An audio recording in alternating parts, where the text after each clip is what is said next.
Hello, everyone, and welcome back to Director Watch, an Awards Watch podcast that attempts to get inside the mind of cinema's greatest auteurs, explore what drives them, and maybe we go on a few unrelated tangents along the way. I'm Ryan McQuade, the executive editor here at Awards Watch, and joining me, as always, is my guy in the boat, my co-host, Jay Ledbetter. Ryan, as someone who has been completely confident in where their life, career, romantic life has been going directionally for really since birth. This is almost an autobiography that we're talking about today.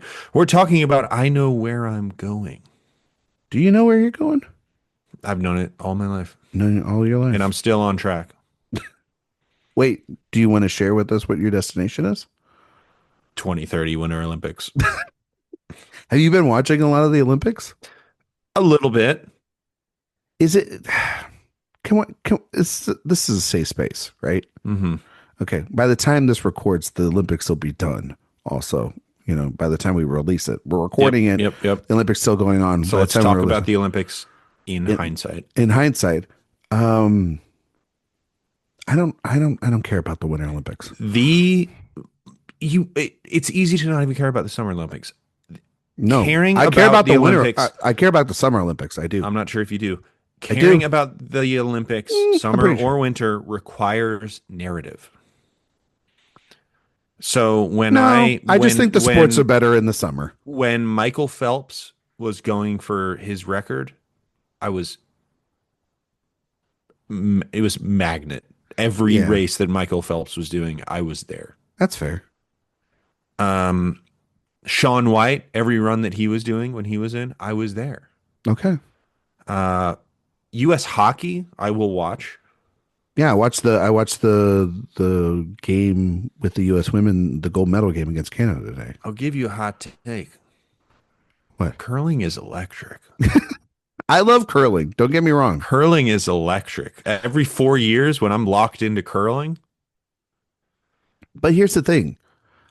I can watch anything in the summer and get into it. And there's more sports in the. Yeah, I can watch all the track and field, all the swimming meets, to be honest with you. Ledbetter.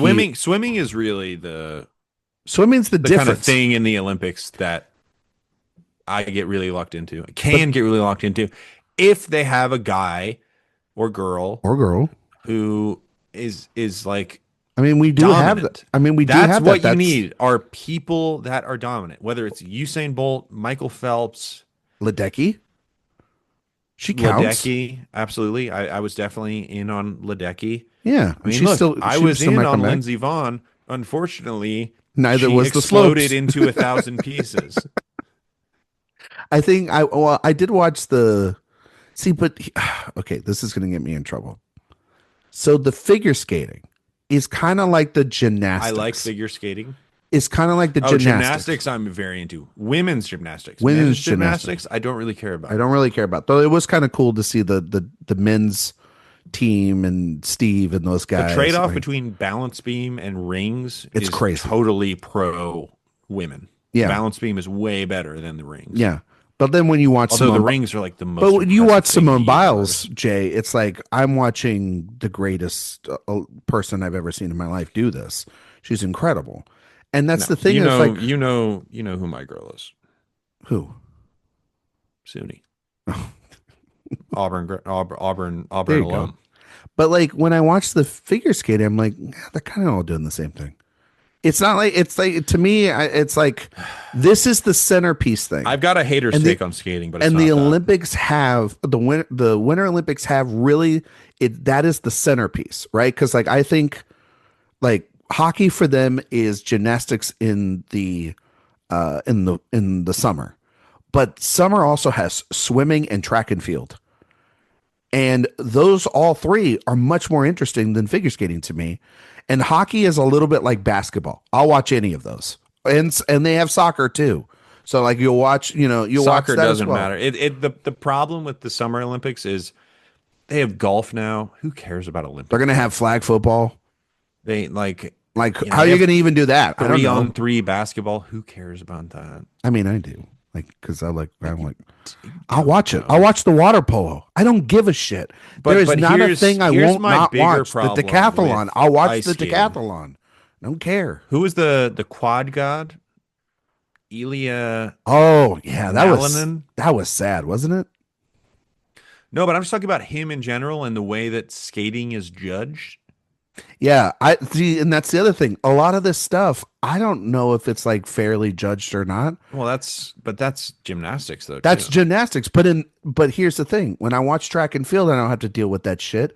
It's But based off the athlete. here's Same thing my with thing. swimming. You Here's know? my thing with the quad god. Yeah. He's not a graceful skater.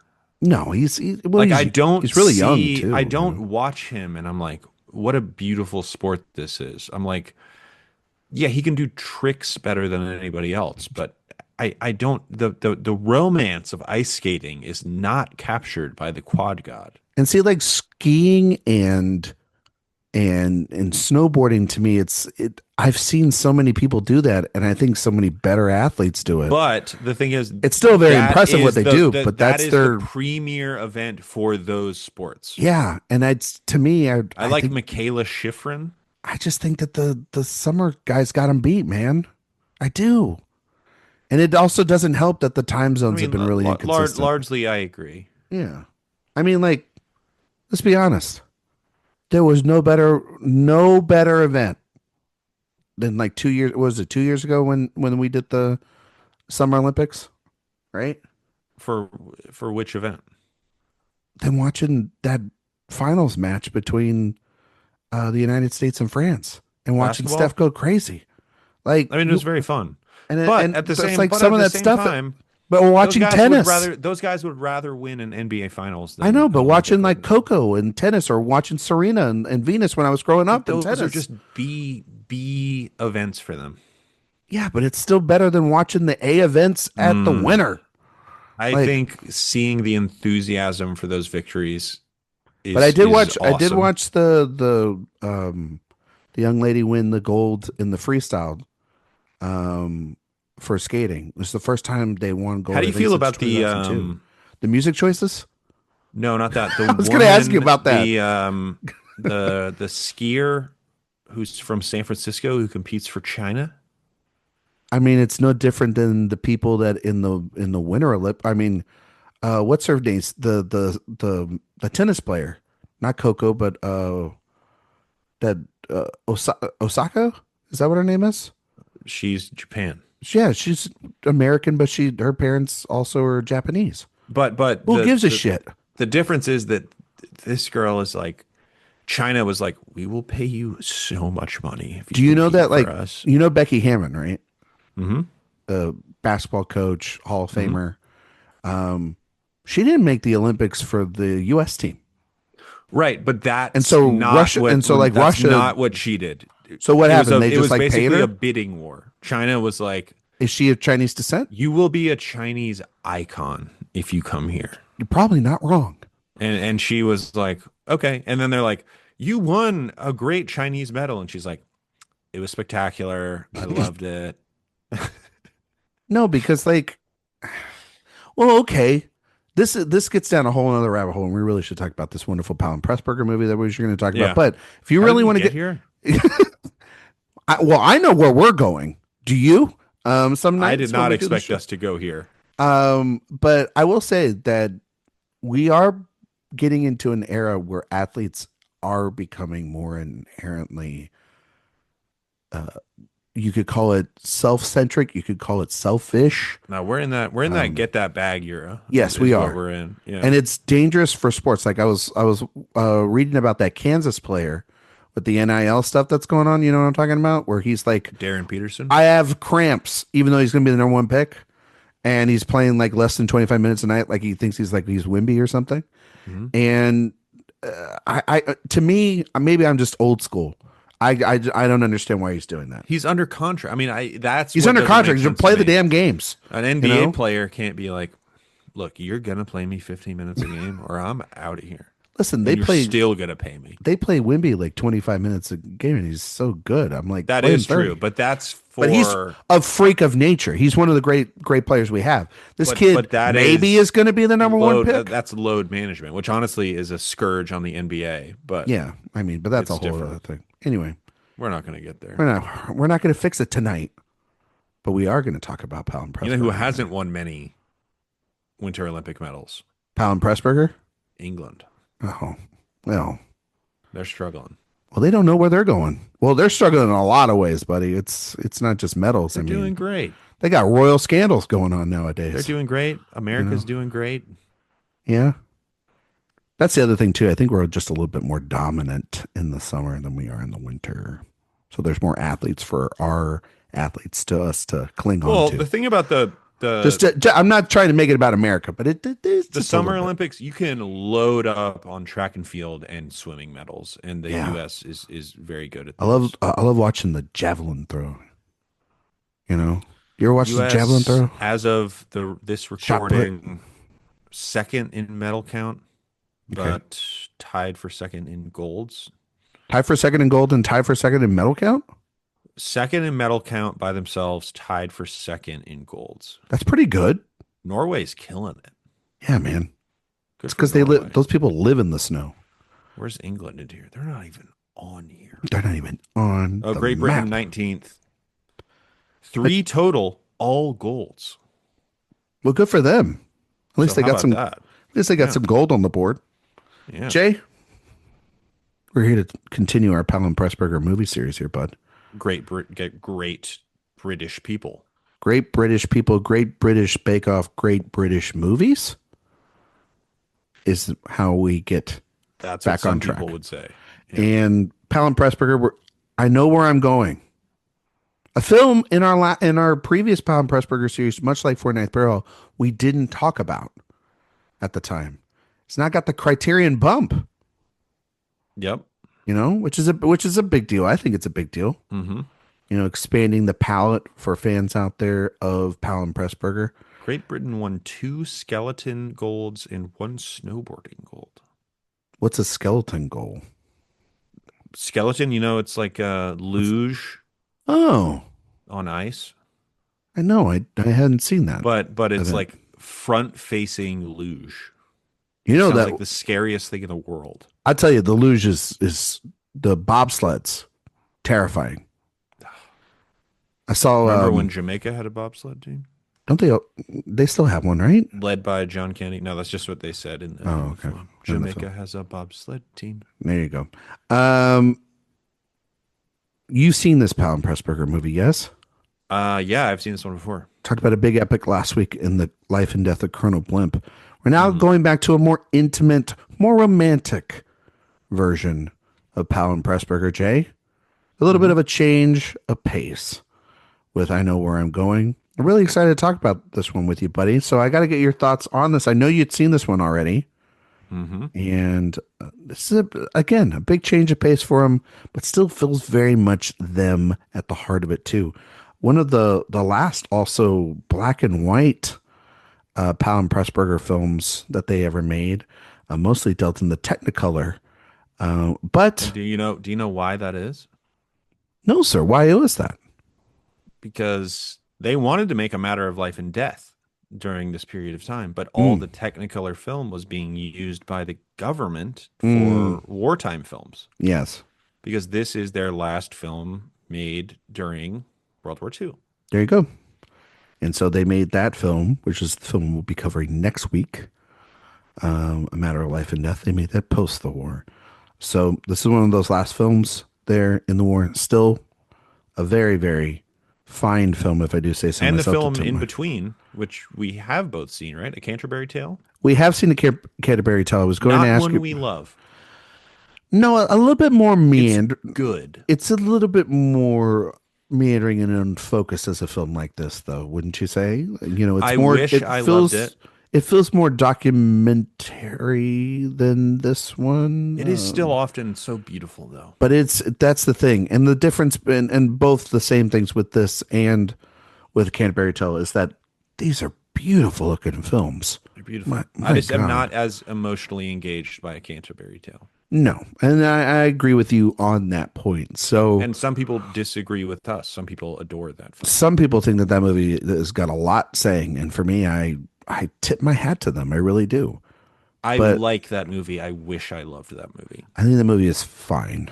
Um, I don't think it was particularly good enough, though, for us to have a conversation. Like, I know where I'm going. Jay, you've seen this film because you are a completist and you did do sort of a run in the last Hmm. series, but I know you rewatched this and I know you got the 4K for I this bad did boy. the 4K. So tell me what your thoughts are on I Know Where I'm Going and what'd you think of that upgrade, buddy?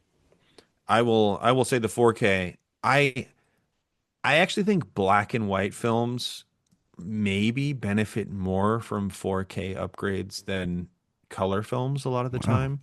what a controversial take. The interesting thing about I find it very interesting, and then now we're getting nerdy physical media here. Well, this is what we're here for. This is I what find it people click interesting that into. most black and white films are not released with HDR, Uh-huh. which HDR is something that really brings to the fore like really dark blacks and really light whites, which would seem to me to be the perfect thing to do for a black and white film. But I don't know if it's something that where they're like if it's entirely black and white, it looks like washed out and crazy or something. Well, But yeah. most of the time they don't do that for black and white I movies. get really scared watching black and white films sometimes on streaming platforms because of the compression. Like Oh, I really I do. mean, that's really hard. I mean, think about the Game of Thrones thing, where it was like, Oh man. this is a lot of this is in the dark. It's not necessarily black and white, but it is darker, which involves a lot of blacks. I was having a lot of conversations about this at work because my coworkers obviously they asked me about movie stuff and I was having a conversation with a colleague about why physical media is important and this is a massive reason why is because You don't have the compression, the man. compression really screws the optical eye and then And I think the sound also is as important as the. not but not to side tangent on this but I think this is a good point to mention so I will always be 100% in for a disc like over a stream and Jay knows this as well this is Mhm. a hill that we both die on when it comes to things and movies that we wish had more But physical media. discs are expensive, and they're only becoming more expensive. They're only becoming more expensive, but that's fine. Like I'm not buying every one of them, The but heyday of Blu-rays, 4Ks, where you could get something for 9.99. Those days are over. but they put a lot of them on sales. There's a ton of sales Yeah, on I know, but even the Amazon sale and now is like $18. It's just not the same. no, but they'll do like three. Like Groove is, I think, wonderful. Groove is Groove great is good. because they'll do a lot of sales and they'll do like three for 25 or three for 40, and you're like, okay, now I'm getting value for my buck. But I was just having these conversations about it, and then the other last night we watched the Bone Temple for my wife's birthday, and we watched the the stream of it, right? Off of we rented it off of Amazon or whatever. PVOD. And I gotta tell you, as much as I really love that film, and you know how much I love that film, Hmm. it was a downgrade in terms of the visual and the audio quality, Yeah. especially in the big scene with Ray Fiennes at the end. And that's what's like killer about this. Like that thing needs to be loud. And it's like they took the music for the POV, uh, and they just kind of shrunk it out of the back just so that you could hear him say the words. So it was very disappointing. And I'm hoping the 4K, fixes a lot of that stuff. You know You know what I what? mean? 4K. I just pre-ordered just as quickly as I've ever pre-ordered any 4K ever. If you don't say that you pre-ordered the All the President's Men Not that one. one, because that, by the way, you got to get it. I'm gonna get it. It's I mean, it's I'm gonna get that one. incredible. It's in, This is a pre-order. It's Ben coming out Hur in I and think March or I don't know, sometime was it the June Speed maybe. Racer one? Speed Racer 4K Steelbook, my friend. You know what I did? What'd you do? I did the same goddamn thing. God. Yeah, you gotta You got that do it. steel book too? Yeah, I did. Yeah. I don't care what it looks like. Give me the movie. I Give me the can't wait. movie. You know, Wachowskis. Would that be a series that you redo? I would love it. Yeah. Oh man, maybe down the road. Anyway, I know where I'm going. I know where I'm going. A very interesting film because, like I said, they were wanting to make a matter of life and death, and it wasn't really possible the way that they wanted to do it. So they pivoted to a smaller film. And Pressburger said to Powell, I've always wanted to make a movie about a girl who wants to go to an island, but then a storm stops her. And by the time the storm dies down, she no longer wants to go there, which is a very specific pitch. And so specific, in fact, that he wrote the screenplay in 4 days, apparently. So just something that just burst out of Pressburger that Powell was entirely behind. And there were some kind of interesting casting possibilities. James Mason was supposed to play Torquil.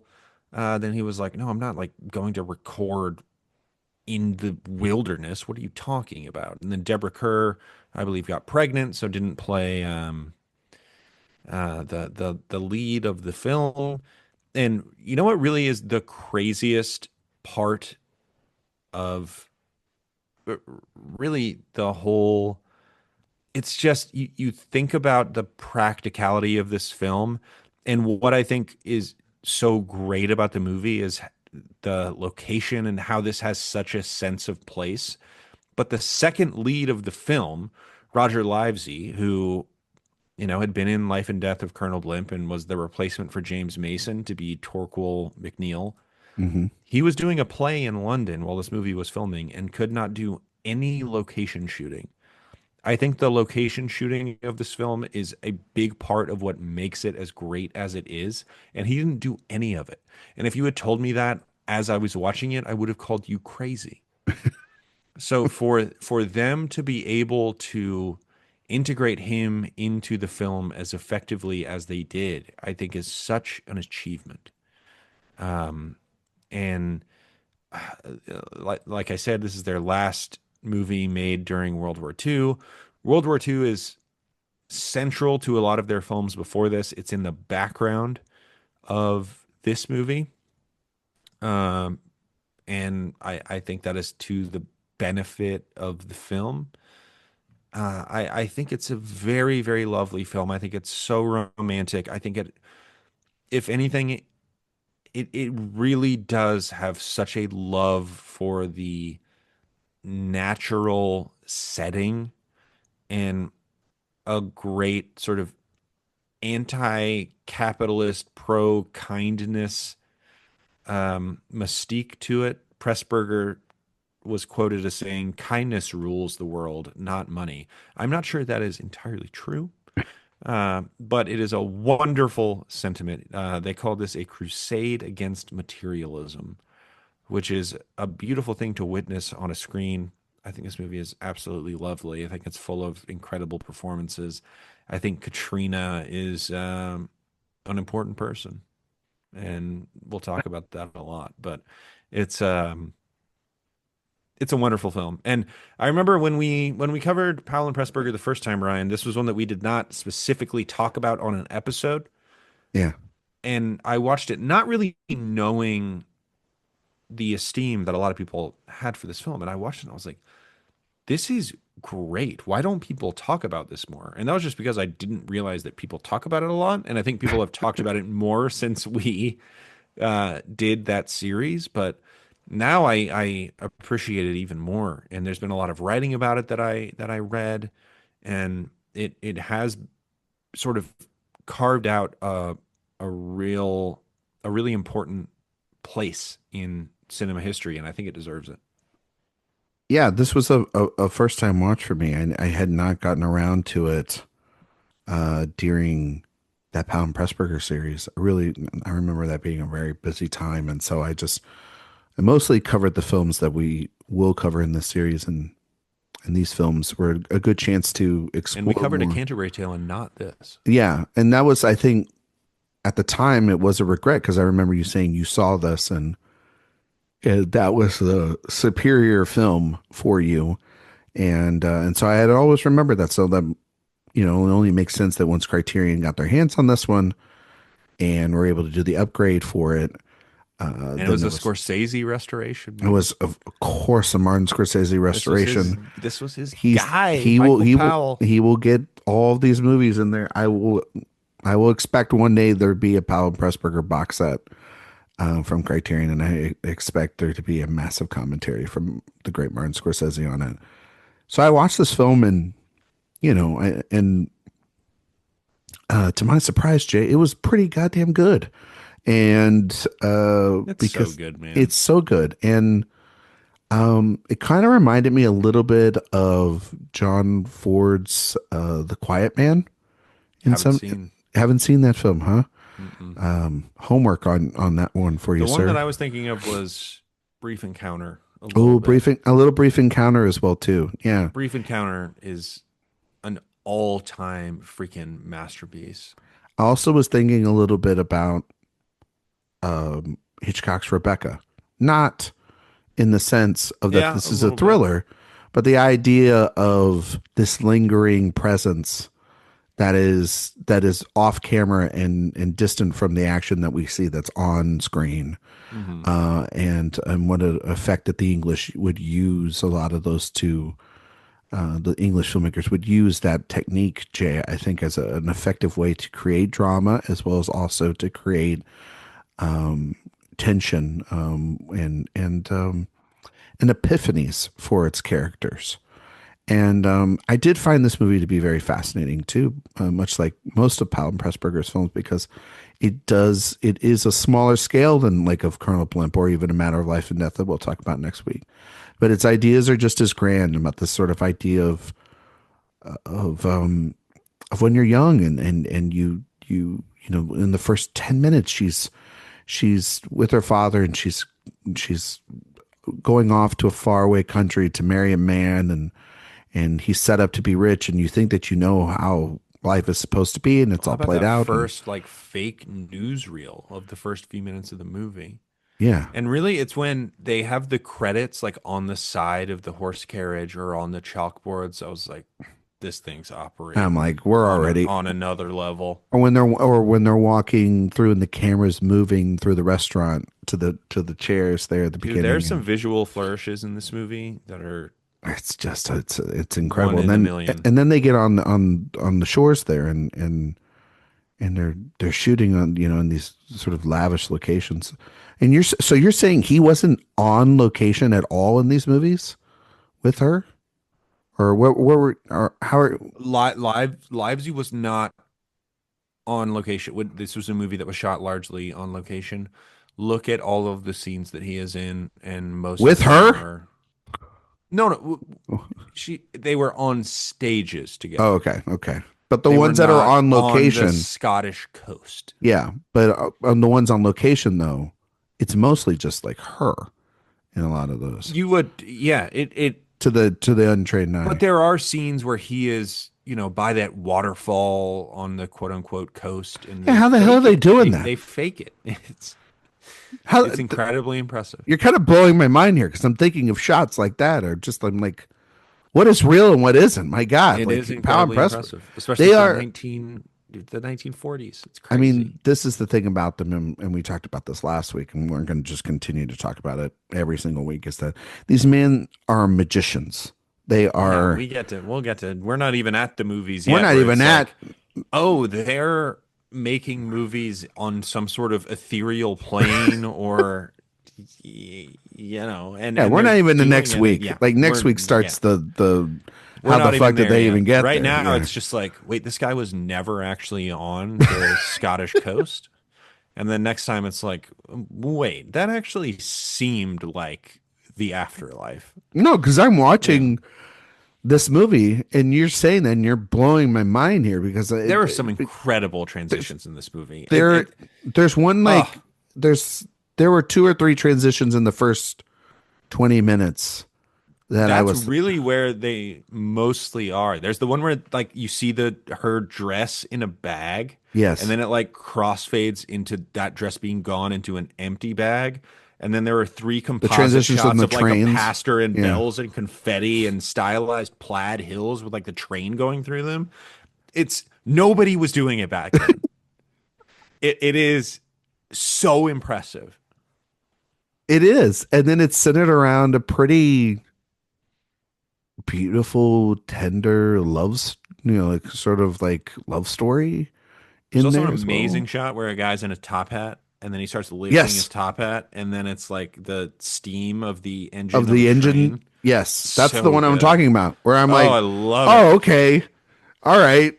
This is not just a simple movie that's like an hour, 40 or whatever. These men are It is insane. it It's is they're te- unnecessarily flexing in a movie that they didn't need to, and it's it's good. It okay. feels like peeping Tom. I mean, it's crazy. But it is one of it's a fish out of water story. It's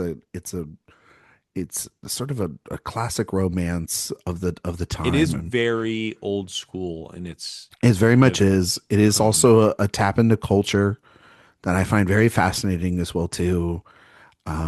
It's also there's tons of lore and mythology and world and essentially um, you know uh, world building within these characters that you pick up very quickly on.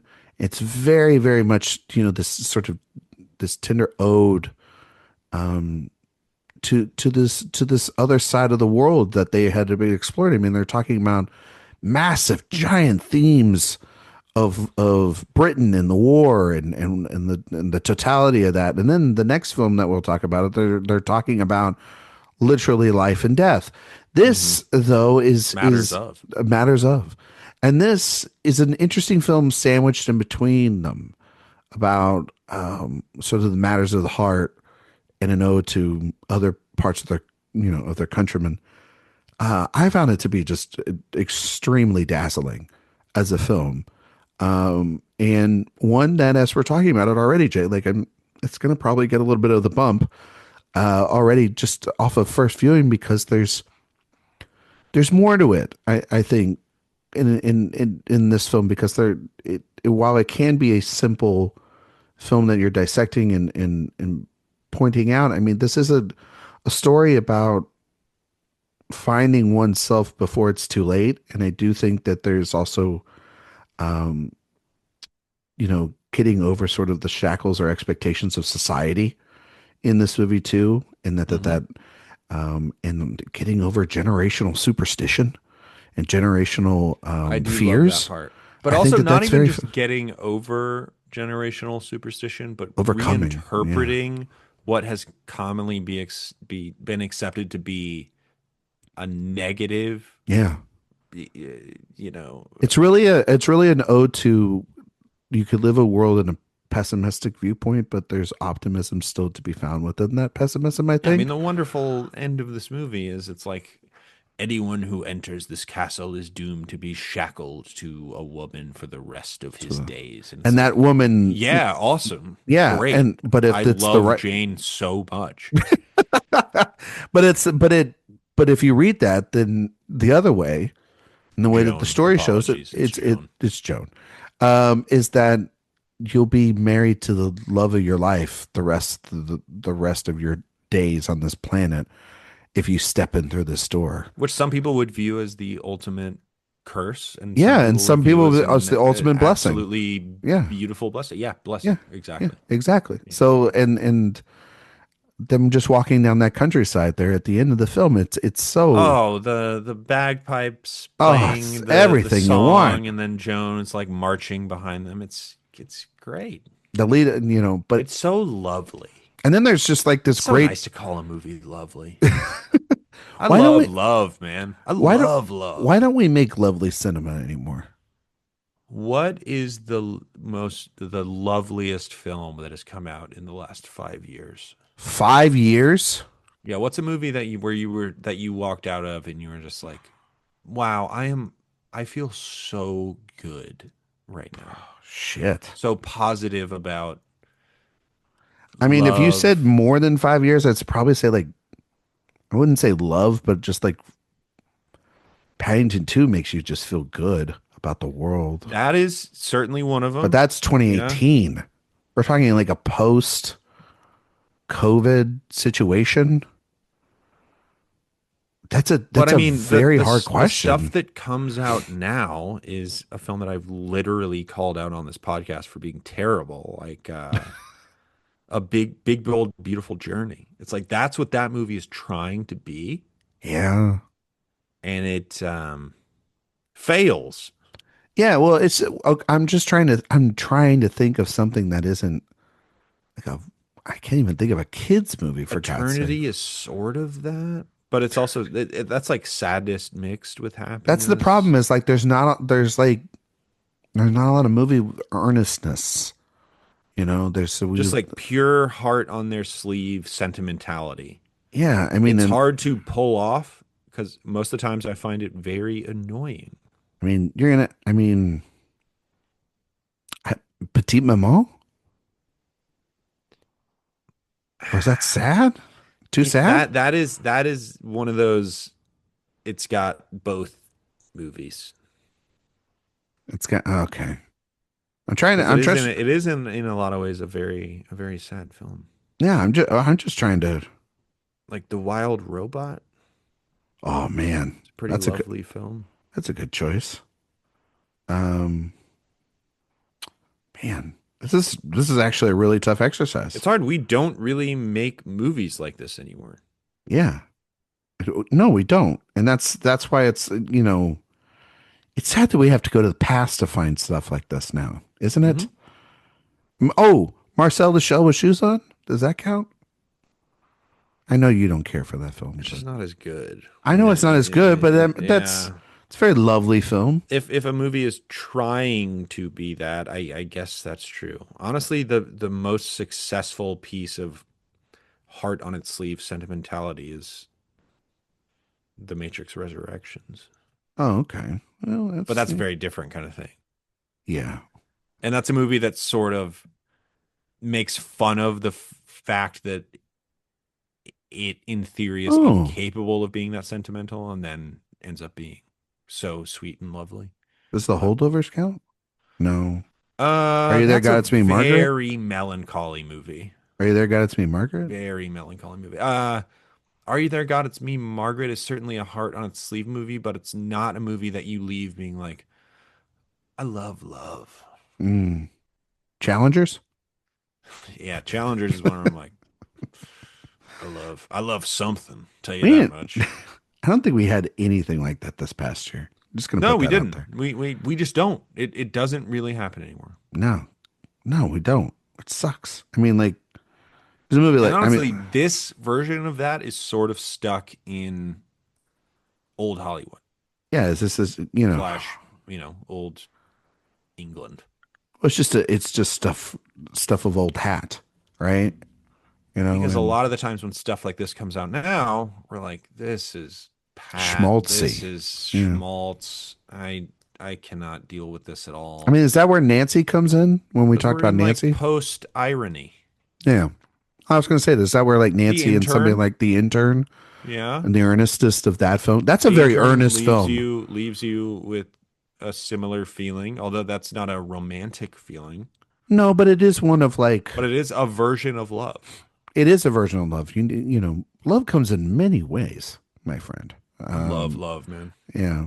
Well, you usually are the more cynical one around here. I know, So but for you to God, say that I love love. you do, you love something, you love on it hard. I love love.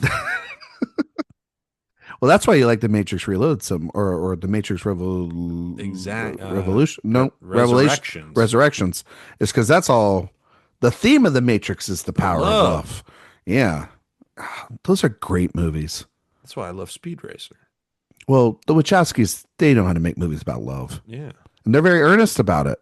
They're the most earnest Blockbuster blockbuster filmmakers of the century. absolutely 1,000%. And I think people take them for granted because of that. They also their movies just don't make a lot of money as they used to, but still, you know, it We is what got it is. another, I think one of them is making a movie soon. Well, I know we're getting another Matrix movie, whenever the hell that is. I From don't think that's going Drew. to be them though. No, it's Drew Goddard doing it. And Thank God. I've always wanted a Goddard Matrix. I'm worried about that Project Hail Mary. I'm worried about it. Did he Everybody's. write? Did he write the script for that? Yes, he did. Oh. Kind of like he did with The Martian. Yeah, I didn't like The Martian very much. You didn't like The Martian? Not really. Oh, I thought you'd like that movie. That movie's a lot about process. It is a lot of process, but it's very like you're probably wondering how I got here. I know. That kind of thing. You really hate that sort of Deadpool kind of conversational dialogue. It's just that kind of again sense of The wink irony at the camera, you're can not a big drive fan me of. absolutely Yeah. insane. But no, I just think that this film, it is so refreshing to watch, and it is also refreshing to watch inside of their filmography. You know, they because every one of these films that we're going to talk about, Jay, they have some big grand ideas, and I think for a movie like this, I think you have to. Their ideas are there, and they're digging there, and they're more. I think it's more built on history and built on Culture. tradition and Yeah, culture, tradition. That's a good word. and that's a little bit different than what we're going to be talking about over the last couple of weeks in this series. And I find that to be really interesting for them because within doing that, they do find a lot of their universality, and they are playing a lot with the form, and they're doing a lot with these two characters that I think they don't seem to be polar opposites, but there seems to be resistance to each other. There seems to be this force of a fiance that we never see and that's far away. But it was also reminding me a lot of like bringing up baby in a lot of way of the sort of the relationships there of where these two are clearly built off of chemistry alone. We know where this is going to end, and the ride to get there is so rich, and they're both so good in these parts, and that gives the Powell and Pressburger, built off of what is essentially an American template in a lot of ways, a chance to explore other parts of the of these islands that they have not explored from their countrymen, and I think that that's rather wonderful and beautiful. And we haven't even mentioned the boat sequences in this thing too, by the way, which I was watching it Really today and good. I was like, Jesus Christ, this is so well They directed do and such a good job with the so patient. miniatures Yeah. and then occasionally like real nature documentary type stuff with the whirlpool at the end Their movies are where there is a real incredibly sense of meticulously edited too. yeah. It's you're blending all of, like you're saying, these elements in there together. And yet there's just this, like there's this And love again, story in there and a history, and then Torkel was there's never on location. he's never there, which is crazy. And then you have this sort of ghostly element to this movie, not just for her, but for him. They both have these things that they're attached to. The fact that he's like the prince of the island, but s- cannot He's pushed himself away financially from it. maintain it, and now Bellinger is like, yeah, I'll be here for the extent of the war. Let me know when the war's over. I'm going to be on this Scottish island. Yes. And the island itself is glorious. And every character that is Well, there, we don't they, even really know about the island. It's kind of the beautiful part of it. yeah, I It's like mean, it feels like this mythical fairy tale. it does. It feels like it feels like something very far away. And that they mention it so many times. I mean, my God, Jay, the drinking game you could have done in this movie. Um, uh, as they were saying, what is the name of the island again, Jay? Um, Oh my they God. said it like 900 times in the You movie. put me on the spot. I'm I putting you on know. the spot. Oh God. This is great podcasting. Casting Oh, Kaloran. Kaloran. Yeah. Got it. There you go. They say it so much, but yeah, it's almost as if like they're saying it a little bit as a myth, but I don't know. There's And it's not a real. That's not a real place. no, They made up the name, but yeah, Powell became so obsessed with this particular island really. as they were location scouting. Yeah. And even though we never see the island, he still was like, we gotta do it by the island. This island rocks so hard. So it's really really cool way to make a movie. Do you have what's your favorite romance movie? Ooh, Gowan, what strikes you? You love Casablanca. I do, I do love Casablanca. Um, well, I love There Will Be Blood because Daniel Plainview, he loves the money. No, That I'm is just true. kidding. He does love I money love and capitalism milkshakes. and milkshakes. No, I'm just kidding. Oh man, like romance. Do you have some? Do you have I mean, I think something? if you ask me, and the question is this a true romance movie? Because it ends up being A true romance? an Oh. anti-romance movie, which it's Brief Encounter. Brief Encounter is Brief Encounter is unbelievable. that's oh man, And Brief then the other one, Encounter. which is sort of similarly an anti-romance movie, Broadcast News, which is a movie disguised as a romance movie that ends up being about rejecting imperfect romance, So I'm looking up which is sort of Brief Encounter too. And then In the Mood for Love, I mean, come on. In the Mood for Love is up there for But me. that's another anti-romance movie. I mean, when I was growing up, like Sound of Music is a romance in a Sound of lot of ways. Music, Way Beauty and the Beast, the animated film. That's my favorite yep, Disney better movie than ever. Brief Encounter, Um, of course. you know, no, I think Brief Encounter. Well, Brief Encounter, fine. No, I'm just kidding. When Harry Met Sally, When Phantom Harry Met Sally Thread, is phenomenal. Phantom Thread. Umbrellas of Cherbourg. Regardless of Cherbourg, we've talked about. Um, you know, You love Linklater. How about the Befores? I think yeah. I mean, like as I get older, I think I love Before Sunset is the second one. I think that's the best one, but I think a lot about Midnight just as I've gotten older. Um, and you're in a marriage and yeah, I think, There are a lot of good romance something's movies. got to give, The I think Apartment, The Apartment, Philadelphia Story, I think Bringing Up Baby, I like you think said. Bringing Up Babies, like I said, is a great one. That is a perfect movie. It Brokeback Mountain. Yeah, Um, I know a lot of people out there will say Titanic. I love It's Titanic. probably the biggest romance film. Did I Yeah, tell you the story what happened this past summer when I watched Titanic again? Princess Bride. Oh, Princess Bride's a Um, great answer. Yeah. R.I.P. Robert do Reiner. you like Titanic now? So I think I finally got it. Titanic is so good. I think I finally figured it out. By the way, True Lies would count as a romance in a lot of Here ways. you go, Ryan, There though. you go. There You you go. know, bridges. What? Bridges of Spies? Those bridges. Oh, Madison County. Yeah. My mom watched that uh like she was like put on a good movie that'll warm my heart after she had her foot surgery. And Hmm. I put on Bridges of Madison County. And she's like, I didn't remember any of this. I hadn't seen the movie she didn't see the movie in like 20 years. And we watched Bridges of Madison County and she was just sobbing by the end of it. And I was just like, God, this is so good. Clint and Meryl are so good in this movie. Absolute But no, I masterpiece. was watching Titanic with my cousin and my aunt, and she had her two girls and was 11 and 7 years old, and they were watching Titanic for the first time.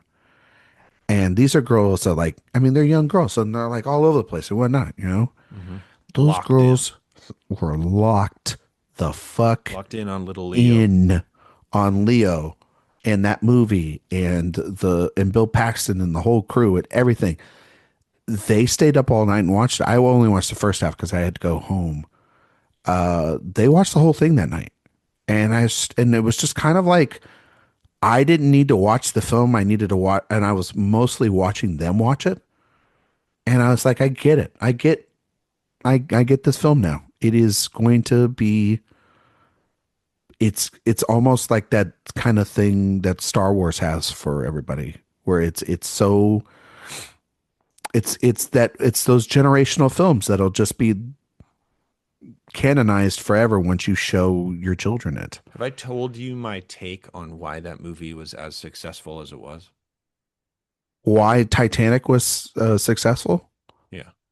I don't think I've heard this As take. successful as it I was. don't think I I've mean, it heard was this take. unbelievably But successful. judges, I'll allow it. Yeah.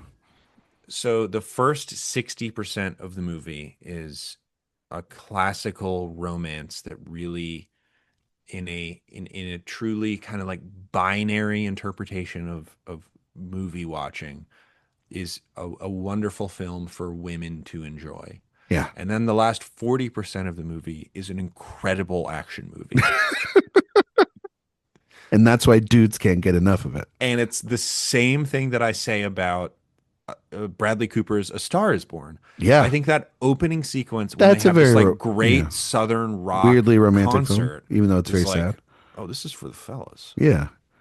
And then she And then walks in the room. and then it's like a wonderful, beautiful romance Yeah. And then they're singing about why are you looking so good in those jeans? in those jeans. Why do you come around me with an ass like that?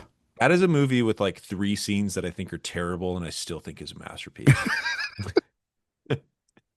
That's okay. I think everybody's got an imperfect We love an imperfect masterpiece. Return of the King is an imperfect masterpiece. Okay. See, all right. Now I've heard enough. I think I said that on our Return of the King episode. And I think you got the same reaction from me when we did that. That was I've heard a lot of Return of the King slander the last couple of weeks. What's an imperfect masterpiece for you?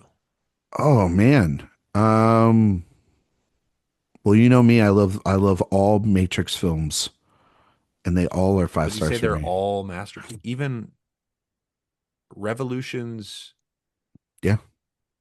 Mm, I like the Pirate sequels. You know, I'm big on those. masterpiece though? They're all 5-star movies for me. Holy moly. Does the Aviator count? A lot of people are mixed on that thing. I think that that's a masterpiece. I would say The Aviator counts. There's stuff in The Aviator that I don't think is very good. Yeah, but there's But also it's the question if you think that. Are there parts of The Aviator where you're like, but you're still in totality like masterpiece banger? I think there's maybe a scene or two I take out, but otherwise I am just sucked into that movie's orbit. And for me, The Gray Man.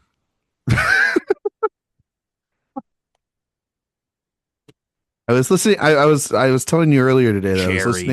I was listening to The Town, and Matt Bellamy was interviewing Ted Sarandos, and he grilled him on overpaying for Snyder and the Russo films, and Sarandos basically just was like, yeah, sometimes you have losses in this game. He like owned up to it. Sometimes you win, sometimes you lose. It was actually quite impressive to just I hear him literally be like, can't even remember the names of the Snyder films.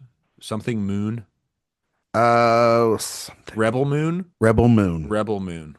Yeah. I'm trying to look here. Didn't even get around to the second one, and then he made that zombie movie. Yeah, about like the one with Vegas going to Vegas. Dave Bautista. Yeah. Yeah, it was like a Dawn of the Dead sequel, right? It was a depth of field nightmare. That was where Zack Snyder was like, I'm my own cinematographer. And it's like, stop doing that. Oh, I think The Last Jedi is the second best Star Wars film. But I'm on. Oh, you're saying you're for an imperfect. Yeah, I'm looking at imperfect. I'm looking at my 5 stars here. You give Last Jedi 5 stars? Absolutely. Okay. It's that extra star for the haters. So you go Empire, Last Jedi. Yeah. I think they're the ones challenging the form the most. I mean, Last Jedi is definitely. Does Inherent Vice count? I I think for most Personally, I people, would say it is not even that imperfect, but but I can a lot of people understand. would. I know, but I personally don't think that, like, Return of the King, I'm like, there are 700 endings. They Mm. don't need it. There are parts of that movie that I think could be trimmed down significantly, but still the overwhelming experience of that in totality Oh, makes it a I know masterpiece the to me. ultimate imperfect masterpiece. Okay. It's JFK. Well, I still haven't seen it. It's the ultimate of like everything about this movie is 1000% wrong.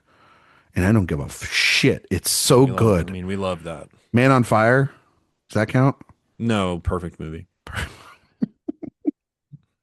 I'm just, I actually think that. I'm not So there. shut your mouth. I'm not theirs up there. Yeah, I wouldn't call it a masterpiece, but Popeye? it's a great film. Popeye. Popeye, again, not for me a masterpiece, but a great film that is imperfect. Yeah.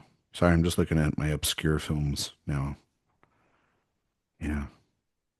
There's a lot of good films. I like a lot of good movies. I like movies in general. Do you like movies? Love them. Okay. You love them. Shouldn't have done lockjaw voice there. I'm sorry. I apologize to listeners. Um, Jay, talk more about this movie that you love. Yeah, this movie, I do really love. I do want to talk about, again, just the sense of place, the sense of culture, the this grand idea. You have this kind of fake newsreel at the beginning of the movie where it's like, this girl knew where she was going, and where she was going was material wealth and prosperity.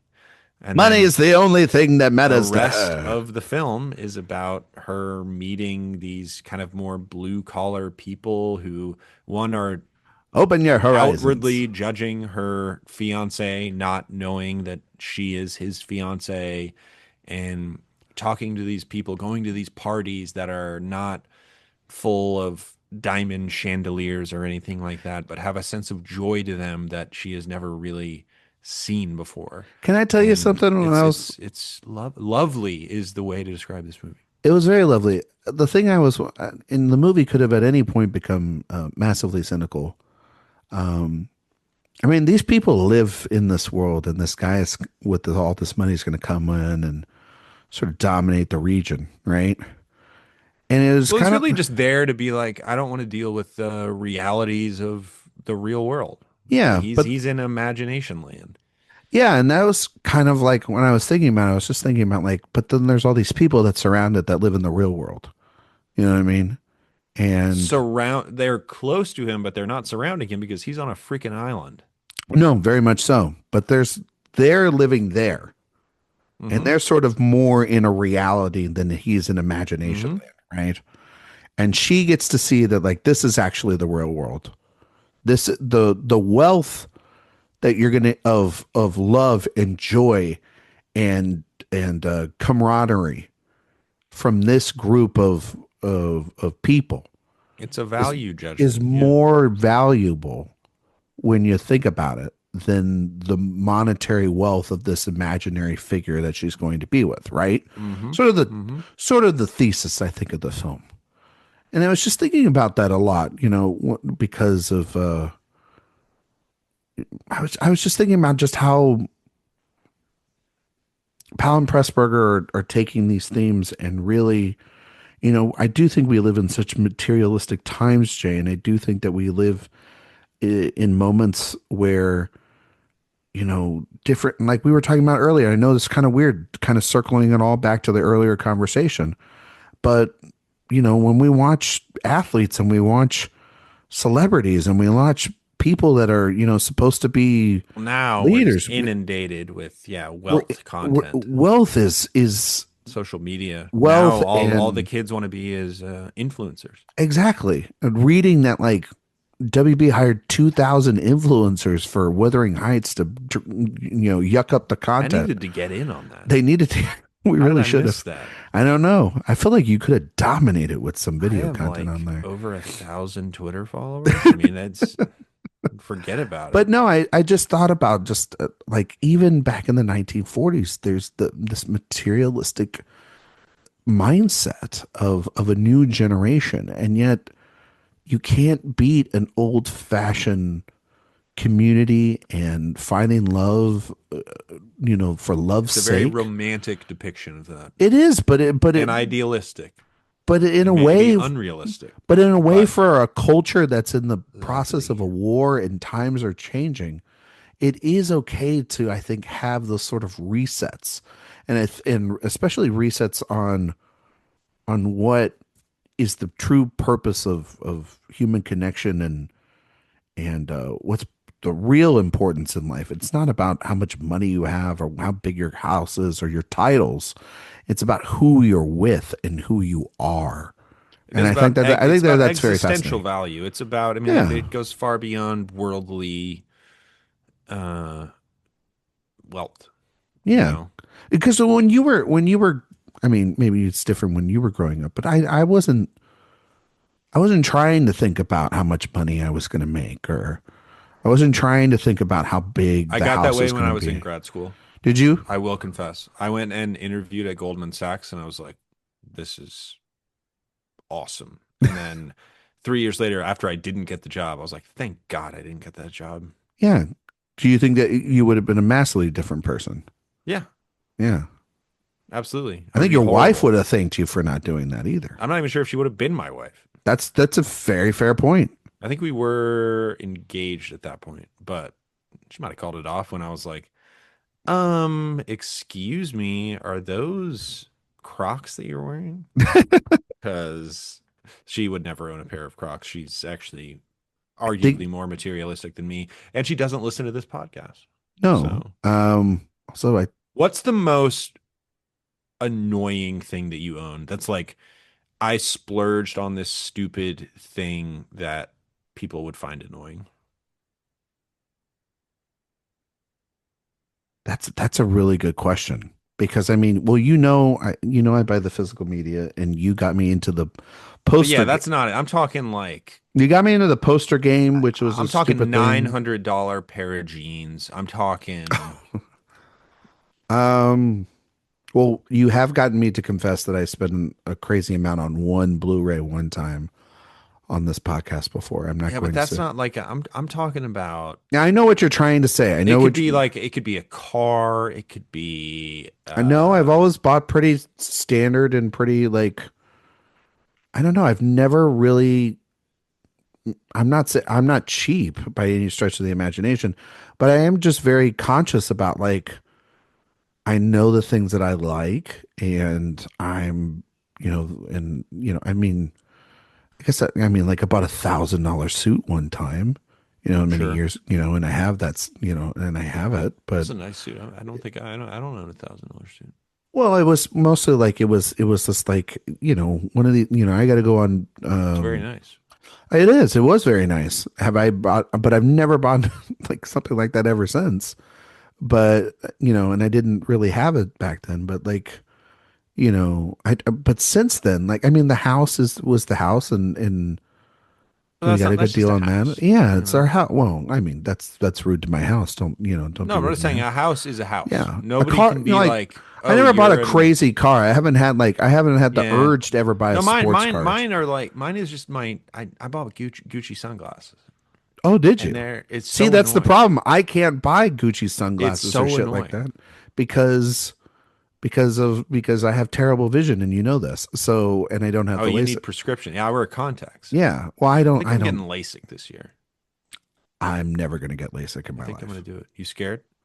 Yeah, I'm scared someone's going to screw it up, and then I'm going to Yeah, never see again, and it would kill me more yeah. if I could never see a movie ever again.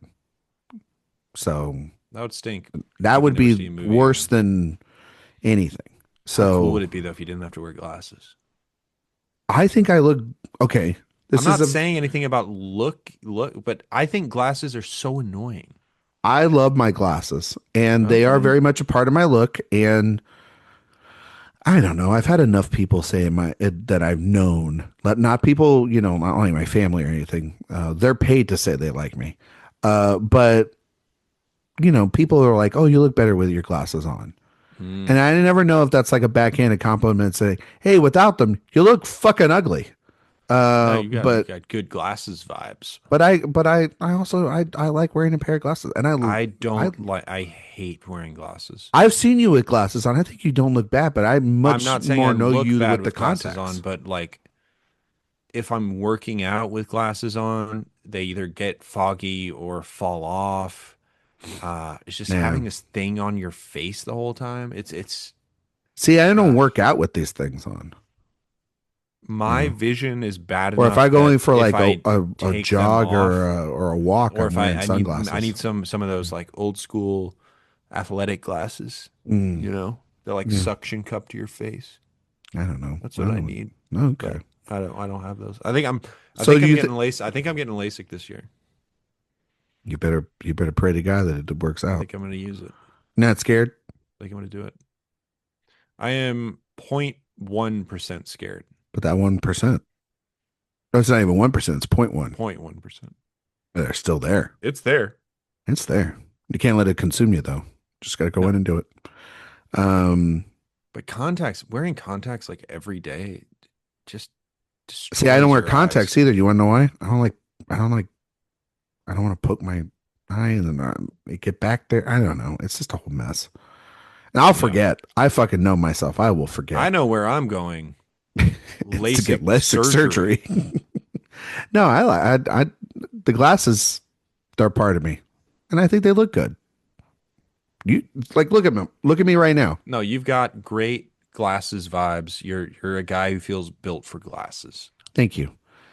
Again, every time people say that, does feel like a little bit like a backhanded compliment, but I know that what you're saying is sincere.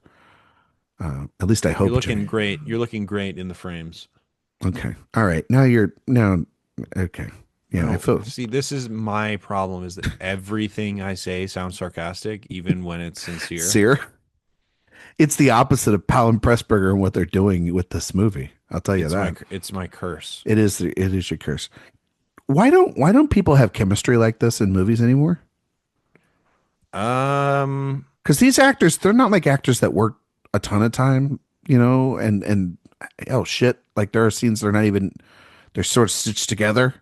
Um, like how is it that in a movie like this they have more chemistry than like the last? It feels like 15 years of cinema or like eras of cinema.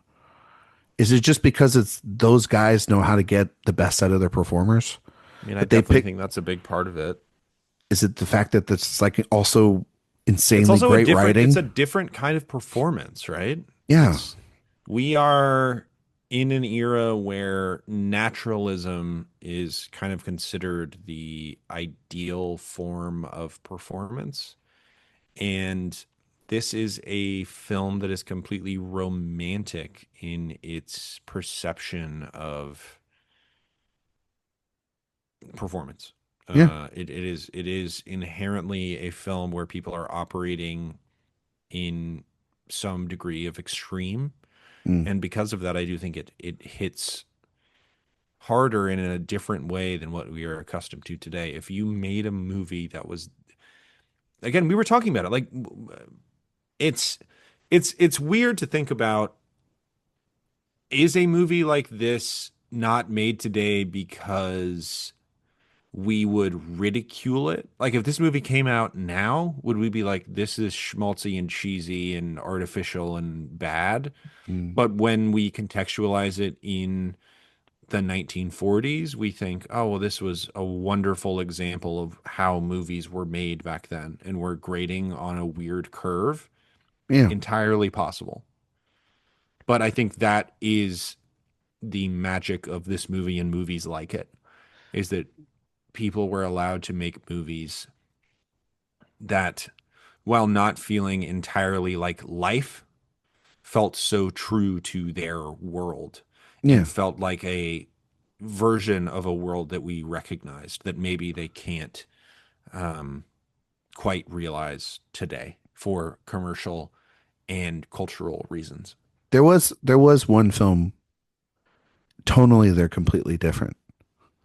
But when I was watching it, I mean, I do think The Quiet Man was a movie that I thought about a lot with this film. Is sort of this sort of fish out of water romance that then sprawling with it within, and that's much more bigger production than this, more Hollywood production, Hmm. obviously, because of what Ford's doing with that It's a film. very small movie, It's a very small movie, but it's still but but with like these incredible vistas. It's a it's a beautiful, small beautiful movie. movie, and like I'm The saying, the way that uh, this movie uses light, and by that I mean sort of ignores traditional lighting, yeah, is gorgeous. but the way it uses The space black figure, as like they well. look like shadows. It's all Yeah, like backlit and dark, and in that black and white, it is so striking. I love it. I love it too. But I was thinking a lot about this is a movie in the last 5 years. It's not going to make you feel earnest. This movie will make you feel the opposite because it's a movie about how we treat one another.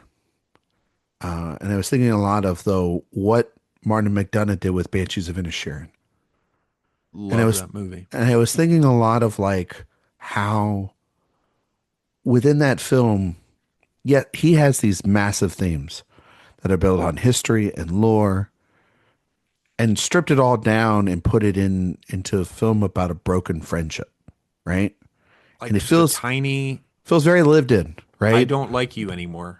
Yeah, just a simple It line does kicks feel so off true to life while also operating in an extreme. exactly. And it's also in this, little village. And it feels like such a small idea, and then but yet as you watch the film it gets bigger and it's grander and it's saying so much.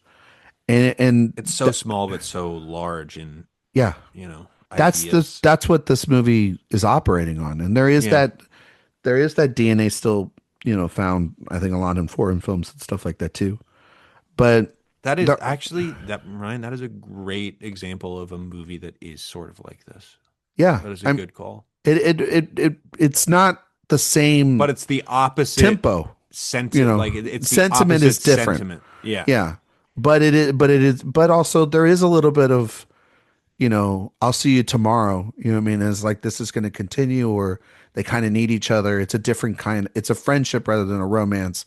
It's very much a broken friendship, but it's we're It's a more va- cynical movie. we're graying the lines a Million bit by the percent. end of that Yeah. film. I think of like, are they enemies? Are they friends? By the end of it, there's a mutual, I think, kind of respect Martin McDonagh and has never had a curiosity. thought as sweet as the entirety of this movie. No, he hasn't. But absolutely.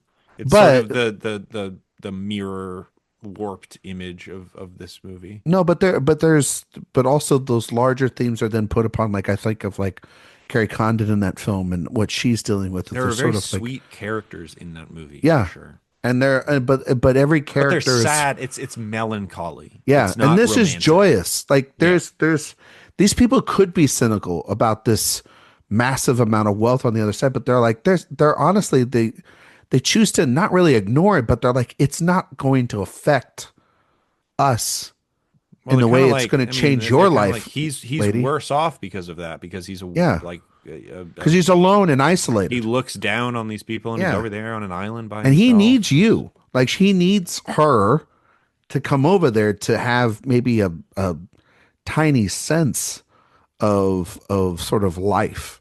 They're going to keep partying and drinking and singing and be merry. You know what I mean? And the film kind of just shows her it's like this is the way of life. This is the way in a lot of ways. And It is. It's sort of like The Mandalorian. exactly, it was just like the Mandalorian. Um, did you watch that trailer by the way? Mandalorian and Grogu. Can't wait. I'm going to tell you this. This is a night of hot takes with me and Jay. Mhm. I'm looking forward to it. I've already told you. I think that thing is going to crash and burn at the box office. I think you're stupid. That movie's going to make $500 million. Lowest grossing Star Wars movie ever. Like in the first weekend, it's going to worldwide. It's going to make a crap ton of money. I think it'll make $1 billion We'll see. worldwide $1 billion. There is absolutely no way it makes $1 billion. because it's going to market it as a kids movie, and they're going to want to take Lowest kids to everything. grossing domestic Star Wars movie ever. I'm What's saying the it lowest now. grossing one right now? I believe if it goes under 200, it is the lowest grossing ever, and I think it's It has going to get go more under than 200. Solo, doesn't it? And I think Solo made like 212 or something. It'll get more than Solo easily. I think you're going to lose. If I bet with you right now on that, I'm taking the over easily. And that's I'm talking domestic. Yeah, I'm agreeing with you. Yeah. I think that freaking Baby Yoda is so goddamn popular, and parents are going to want to take kids to see something, and they will take them to that. Like people don't care if the Mandalorian season 4 was or season 3 was crap. They'll take kids to see Baby Yoda. They will. In the middle of summer, or it's like what, end of May? Kids are out of school at that point, my friend. Empire Strikes Back is the lowest grossing. Well, that doesn't count. Obviously, you account for inflation. It's Count totally for different. inflation. But, that one was 209 million, and Solo was 213. What's 209? What was that? 19 80 million in 19. I mean, you inflate that, I'm guessing that's like 800. That would be if you're this is inflation calculator. Inflation calculator, it would be 822 million dollars. Yeah. 825. Anywhere somewhere around the there. highest grossing domestic movies of all time. Yeah. So take the Solo number is probably the best one you could say there. I don't think it's hitting 200 is all that I'm saying. I think you're fucking nuts. Like it's a kids movie at the end of the day. My God. It's Star Wars and kids, and they haven't had a Star Wars movie in 7 movies. It's a Star Wars movie like it's a sequel to a TV show that was not a kid show. Kids will go to it. Kids Mandalorian is not a kid show. People will go see a Star Wars movie. It's the first Star Wars movie in 7 goddamn years. And it's not related to having the Emperor in it. It will make money. This is very much reminiscent of like, oh, is Minecraft still really a thing? Oh, is Angry Birds really going to make something? Is that Mario movie looks bad? Or is people going to go see it? People will go see it. I could have told you Minecraft and Mario were going to make an unbelievable amount of money. Did the Angry Birds actually do that well? They've made like another one. They're making a third one. Those movies make money. I think this movie is going to make money. And there's not like a Marvel option. So this kind of is like the movie to start off the summer. My take, I might look like an idiot. Under 200 domestic. What do you want? You want to take? I'll take the over. Okay. I mean, mine is pretty bold, I will say. It's a pretty bold. I think you're going to be wrong. You know, that movie's going to make at least like, I don't know, what it'll make. Probably 120 first weekend domestic. No. Yeah. It'll do well. It'll do really well. Under 200 domestic, life gross. That's my take. How much did sticking to it? How much did Sinners make domestic? Let's see. This is basically what it would be making is like one battle after another. Yeah, that's what you're banking it on. Mm-hmm. It's a Star Wars property, for God's sakes. What did Thunderbolts make? I'm gonna look this up. But Solo made 212, and I think it is. And that movie got panned. By far nobody wanted least anticipated. Sinners made 280 domestic. Okay. It'll make around that much. Under 200, I'm calling it now. I mean, if like Wicked for Good off a sequel made like 450, right? 400, 450. What did that thing make? Wicked for Good box office. Wicked has got the Stan stuff. Wicked has got Star Wars has like Mandalorian has nothing.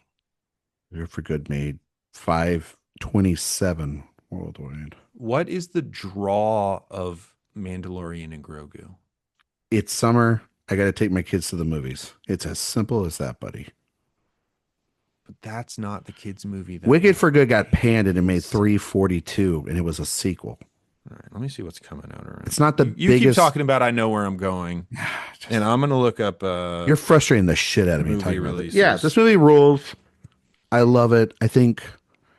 Yeah, give me people singing in groups That is an And amazing scene. The party yeah, scene is the party incredible. scene's incredible stuff. These guys are out of their mind. I'm telling you, the boat sequences, Jay, you really kind of undersold it, but like those boat sequences are electrifying, and they're in again. This is in the 1940s. It shouldn't be as thrilling as they are, It's or as true. compellingly visually as they are, and yet they matter to the story. They matter to these characters. They matter to the idea of like her wanting to leave this place because she knows the feelings that she's starting to feel. She knows the conflict that is arising inside of her.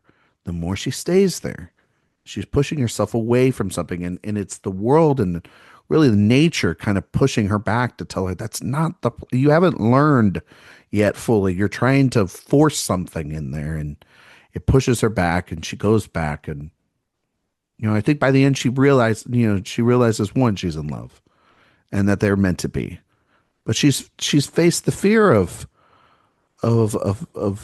and reject the idea of materialism and the idea of a superficial life. And I think that's it's very commendable. And he isn't afraid of his lineage. He isn't afraid of who he is. He's this massive figure in this town, and yet he is rejected almost pridely at first when we hear him talk, Jay, about like how he hasn't gone to inside this structure. And my father didn't go into it, my grandfather didn't go to it, my grandfather didn't go to it, nobody in my family's gone in there for fear of what it could do to what it could do to somebody. And you see that on the wall, and it's great. This is another thing about the movie. It's the massive interpretation, like how you're seeing these characters, how you see this world, how you see the chains of life. Is the life that you're live is the thing that you're fearing, the sort of domesticity, the end of the rainbow is for some, if you read it like you're saying, Jay, it's a death sentence, it's a penalty. And Hmm. for them, it's the answer to all their problems. Well, the And problem, it's massively, and that's such a beautiful sentiment. it is a Is that beautiful like, sentiment, but in 2026, it's I like, know, but now but now it's like like, now it's an impossibility is the problem. It's yeah. crazy. Now we have to You know figure what I out think about a lot? how much is in your 401k before you could fucking say I do. I'll tell you what I You think know? about a lot. In the 1950s, Uh-huh. it was just like you were a mailman. You Yeah, had man. two kids, a I'm stay-at-home telling wife, you, and a house. I'll make it even bigger than that. You were a milkman, and you made a Milkman. salary by delivering And you had milk, a house and a wife and a stay-at-home wife and two kids. and you could retire when you were And I'm 60. not saying a woman has to be a stay-at-home wife, but it was a possibility to have a parent who didn't work and have multiple children and be a milkman. It's crazy. It's crazy. And kids could go to college. I read an article recently that basically said the new poverty line for a family with two children is um 100, I think it was somewhere in the range of $138,000. That's the poverty line. That is what this article proposed. So if you're below that, you're in poverty. You are, yeah, the way that they define the poverty line now is completely outdated Yeah, it's probably got to be because low. essentially what has happened now, the way that real estate has increased and just general inflation and the way that wages have not kept up with productivity is now the real problem that they found was that both parents had to work now. Uh, And so if you had one salary that couldn't really get the job done, then all of a sudden you needed two salaries, hmm. which meant that now you have to pay for childcare. And you know what your biggest expense is when you have children and you need to get childcare? More than your rent, more than your mortgage, more than your student loans Hmm. or whatever it may be. I don't even think they calculated they use student loans in this I example, was going to is say like, childcare. yeah. I don't even want to tell you how much I pay for daycare every month. It's No, I crazy. mean, like that's the thing is that that's why so many And people. I only have one kid. I was going to say you only have one kid, and I mean, I know that if we were gracious enough to have a child, we are blessed because we live in a city where we have family, we have people here to. Yeah. Your parents and family are a little bit more spread out around the state. They're a couple hours either direction, Yeah, family. exactly. So it's not like, like they We could can't just be like, come over in five "Hey, can minutes. you be our nanny?" Yeah, Basically. my dad could literally be here in 20 minutes. My mom could be here in 10. My in-laws could be here in 15. That's how close everybody is. My sister-in-law could be here in 15 minutes. And if we had a kid, the laws on the road do not exist for those people to get over here to see that child. They don't come to my house now, but they would come if a kid is here. And so to take care of it, not even a question. But you're right. Like it's an unrealistic thing that it's why a lot of people are deterring away from even having children. And It's hard. it's hard, People but our also age too, mostly don't own houses. People our age are questioning their ability to have children. how It's much of crazy. that also is factored in is this also like people are just, and I know that this is also just a truth, but people are terrible with money, regardless of if they had kids or I not. mean, there's So like, definitely a part of that. You're everybody's, gonna be the pull up your pants contingent, and I'm gonna be no, the I'm not. I'm just saying like people are bad with money in general.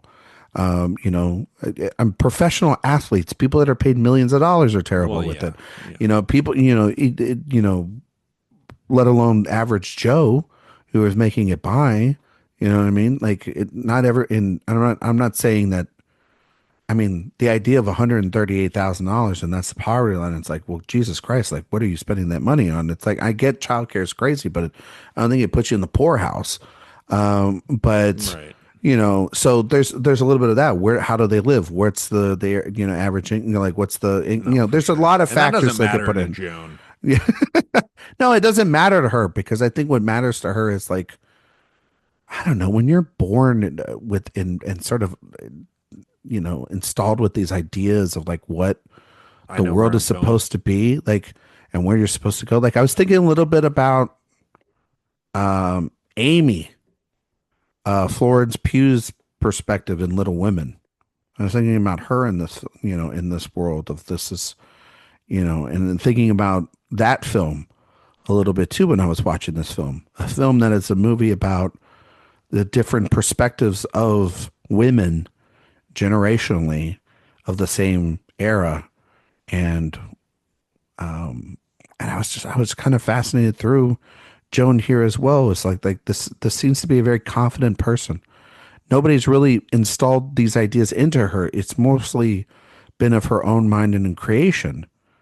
And over the course of the film, she realizes that, and it's got to be a massive juxtaposition, Jay, to realize that most of the things that you kind of indoctrinated yourself in believing that you need are not actually the things you really need.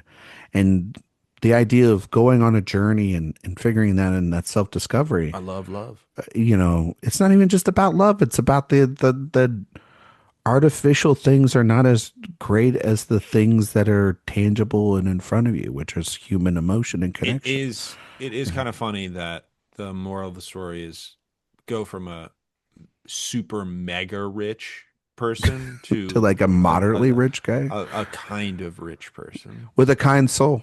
Like you He can does have still a get what kind you soul. want, but like Well, love is the thing that matters at the end of it. the beauty of the title of I Know Where I'm Going is that by the end of the film, she ends up exactly in the place that she was expecting, which is married to the lord of the island.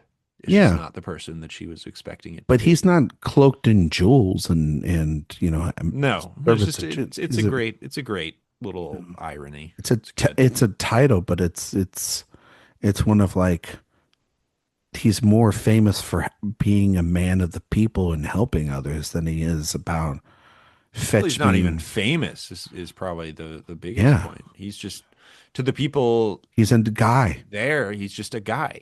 which is great. You know what I mean? Yeah. Honestly, great for her. You know what I mean?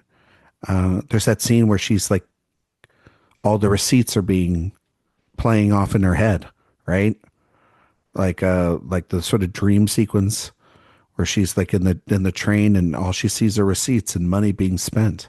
Hmm. And then, by the end I of this love, film, God, there are some bravura sequences in this movie. The it, kaleidoscope sequence yeah, of the party. It's just stuff that you wouldn't expect to see in a movie like this. no, but it's also from a Michael different, Powell was a visual genius, but it's man. also it's also just from a standpoint also, Jay, of that's of a different world. You see all that at the beginning of the film, really. Once you're out on that island or you're out in in this world, the those visions disappear. It's the world here is the wonder. You don't need to fantasize it and bring it up to any more than that. But boy, do I love looking at those other things. But they do look pretty, but that's not the point. And I think that that's what's kind of great. I know we're gonna wrap this up here. So can I ask you the song in the film? Oh, the little I Know Where I'm Well, Going folk song. I know where I'm Yeah, I going. mean, it's pretty bad. Yeah, it's pretty terrible. It's a pretty.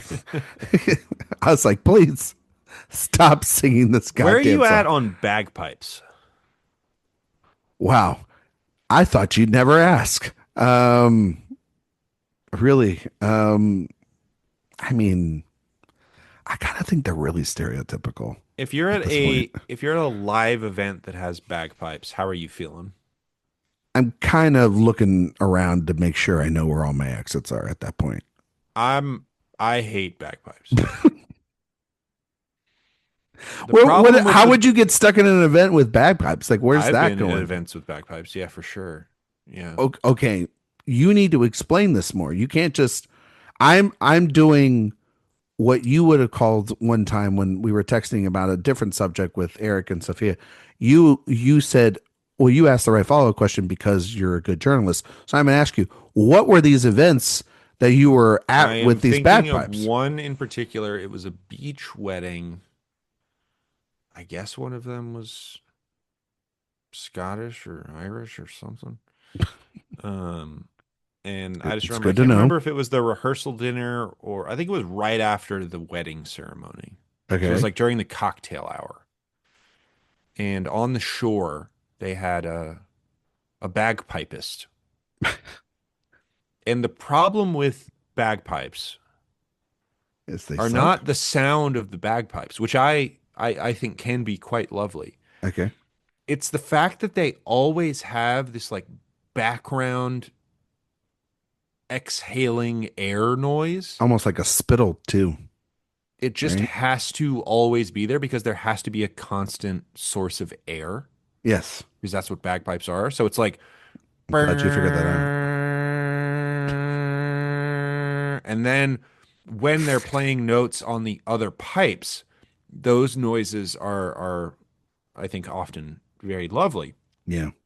But when they're not playing specific notes, there's always that hum. And it sounds like a David Lynch movie. And Gotcha. I like David Lynch movies, but I don't like them in my real life because his movies are about nightmares. It is this industrial hum Yeah. that has to be omnipresent when somebody plays the bagpipes. Mm, And it bothers me. I gotcha. I gotcha. Okay. I'll be honest with you about something in my culture. Sure.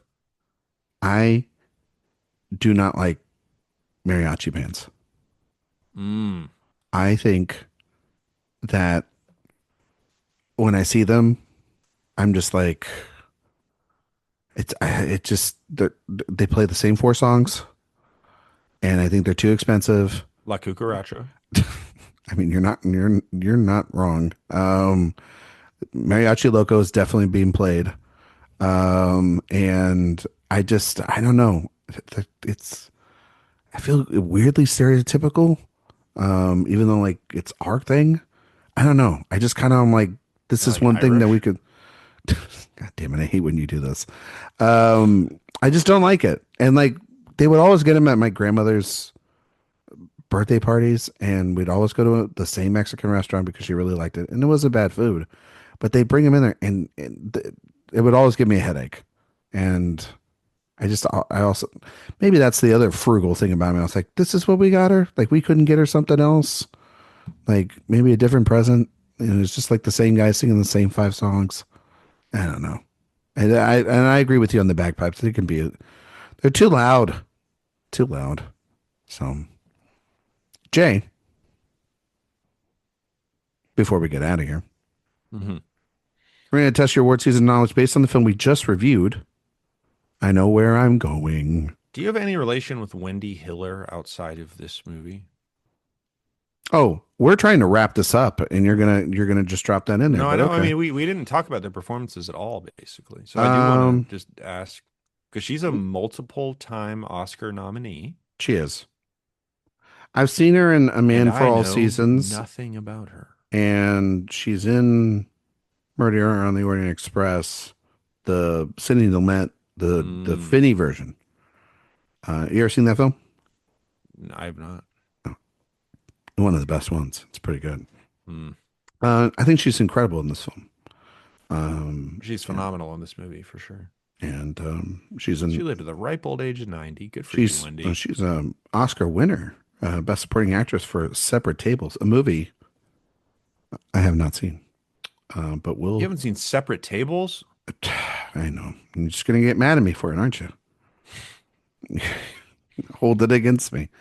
In a segment, Jay, we like to call It's an Honor to Get Nominated. Now, Is that a movie about like various tables sitting next to each other, I don't but know, not Jay. touching? Sounds like you need to go and figure that out on your own time. Okay. You want me to tell you what it's about? The story of several people are told as they stay at a seaside hotel. Man, they got Best Actor and Best Supporting Actress. Yes, it did. How about that? It did. Wendy Hiller, good for you. Nominated for director, also nominated for Best Actress, Screenplay, Cinematography, and Music. But the real question, Jay, is, You know what would be crazy if the tables were like pressed together. God damn it. Then they wouldn't be separate. They'd be I'm not together. sure if you could make a movie out of that though. I don't know either, but I'm sure one day you'll try. I know where I'm going. Was it an Oscar film? I don't know. Because I was I just remember 49th Parallel getting such play. 46 Oscars for the year of 1945. I am The first Oscars at the end of the war. I'm going to say no awards. Jay? I feel like it's too small. You're correct. Look at you. Wow. Yeah, buddy. Looks like they shut this one out. So what got noms? This is the year Billy Wilder. This is the year of The Lost Weekend. You remember The Lost Weekend? I don't like The Lost Weekend very much. No, you liked it until the end. Let's get that straight. You liked that movie till the end of that movie. Right? Didn't you hate the ending? That's like a 3-star movie for me. Look it up right now and see if that is a 3-star movie on Letterboxd, because I know we did a Billy Wilder series on the old show, and we did talk about this. This was a pretty hot topic debate. This film, I remember, that was a pretty hot app. It was, because this was where, Jay, if you could remember, this is where I really did start the theory of putting yourself in the shoes of the audience back then. Because look at it. It's 3 stars on Letterboxd. Why did I doubt you? But remember, that's where I really was cementing my flag into the ground on the back then. Put your eyes in the viewer of The Lost Weekend in theaters. The first sentence of my review: it may simply be a case of being a victim of the time it was made. Bingo. That's what I said. But still 3 stars. But I still didn't like the ending as well. But I think I gave it like 3.5. But yes, Ray Millard won for The Lost Weekend. This is also Joan Crawford won for Mildred Pierce. Lost Weekend won Best Screenplay. Adapted Screenplay. And Mary Louise, whatever the hell that is, won Not a Best Original ton of Screenplay. super memorable films in these lineups. Not in this one, that's for sure. National Velvet, that's not a movie. I just like the way you said You're that. not going to convince me that that exists. Well, Spellbound, which is one of a really good Hitchcock film, that was this year. It looks A like. Tree Grows in Brooklyn. Do they? Oh, that's a Kazan movie. Where are you at on Kazan? I like his politics. That one's for Josh Parham. I know he's going to be listening to that. He's going to text me. He's going to go, see, knew it. Yeah. Amy Madigan's sitting somewhere not laughing at this. She's pissed as hell at you for saying that. Could she? Yeah. Can she still win the Oscar? I mean, she's got 1 in 5 chance. But you say that's about it. I don't think she's going to win because her film's not in picture. She didn't get works? and she didn't get the BAFTA nom either. That'd be a cool win. You know the only one that's gotten all the noms? Globe, Critics' Choice, BAFTA, SAG, most of Critics' Prizes, and now an Oscar nom. You know who that is? Tiana Taylor. Tiana Taylor. That's correct. Look at you. I mean, that would be a good win. That wouldn't be a good win. That'd be a great fucking win. I just think it would be cool if Amy Madigan got an Oscar. Yeah, for that performance, she's great. That movie is great. I think we're gonna. I love that movie. I love that movie. I know that I like Sophia. She's because of the Ruth Gordon comparison and Rosemary's Baby and all of it. A Medal for Benny. That is not a movie. There's just something about Weapons. I keep thinking about it. I love Weapons. That movie's fucking thinker. The Corn is Green. That movie should have been the one that broke all the nomination records, not fucking Sinners. But that's what. The Corn is Green. No, Weapons. The Corn is Green. Well, it is. If it's Betty Davis movie. If it's not ripe, I have not seen that film. You just assume I watch all Betty Davis's films? I mean, this is the movies here are just crazy. It's pretty rough, isn't it? The Story of G.I. Joe. Well, what's that story about? It's pretty rough, there's buddy. A dog in the poster. Would you put? I know where I'm going in this lineup. I think I know the answer to it. I would put it everywhere. I guess. I guess it's so. Crazy. It's a really rough year for. It's a really rough year for movies. I liked the brief shot of Michael Powell's dogs, his little Cocker Spaniels. Oh, those are his dogs in the film? Those are his dogs. They're in several of his films, yeah. I think that's cute and lovely. Well, yeah. As a lot of this film is. Lovely is a word that I keep coming back to. Absolutely. I would put it in picture. I would put it in direction. I would put it in actress. I would put it in, I don't know. Is he actor or supporting actor? I'd say he's actor. He seems like a lead. All right, put him in actor. Wouldn't you say? Yeah. I mean, he's a co-lead. Yeah. Yeah. I would say so. There you go. Put it in writing. Put it in. Honestly, cinematography. Yeah. Was that a category back then? I think so. Cinematography. If not, put it in. Was won by Leave Her to Heaven, a movie that I watch weekly. Yes. It's his most logged film on Letterboxd. So, Jay, that's the episode. What would you give noms for? About the same? I mean, this movie would be across the goddamn board. I mean, what's this your is a favorite movie of this year? Because this year appears to be abysmal. 1945, right? 1945. I'm looking this up online right now. Hang on. No, we're looking it up. And, I mean, Mildred Pierce is we're vamping. I mean, Mildred Pierce is pretty great. I mean, Brief Encounter is 1945. This is the Brief Encounter year. Well, then that would be the fucking movie right there. That's the best one. I don't even think that there's another film that's going to come close. Yeah, that's it. All right. And we just open and shut case. Glad that you brought this up so that it could be I didn't shut realize it was within the 5 exact seconds. same year because we had already brought it up. I didn't realize it was the exact same year. How the hell was that movie not nominated? Because it's bad. Brief Encounter? Yeah, it's a bad movie. Maybe it was not. Maybe it was in the States in a different year. Hang on. I'm looking it up. I'm looking it up too. Looking it up. Yeah, it was. Oh, it came out in 46 in the States and it was for the 47 Oscars. Did it get noms? Well, I don't know. Why don't you guess that? I'm looking it up now. It did get It did noms. get nominated. Celia Johnson, Lean got in a director and then support and then adapted screenplay. Okay. Yeah. Or original script. No, adapted. Sorry. That is wait, was it adapted? It looks like it Yeah, was because just it was from Coward's play and then he wrote. Oh, Yeah. that's crazy. It was just called Best Writing Original Screenplay and Best Writing Screenplay. That's so funny. They're like, we know you're adapting it. So, Jay, The Best Years of Our Lives.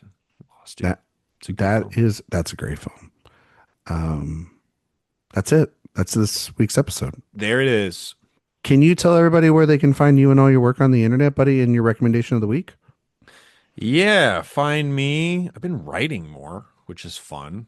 So find my reviews on the great website awardswatch.com. There you go. Find me on Letterboxd, J Ledbetter, Twitter. I'm mildly more active now. I think I just came off private, so check that out at Mr. J Ledbetter.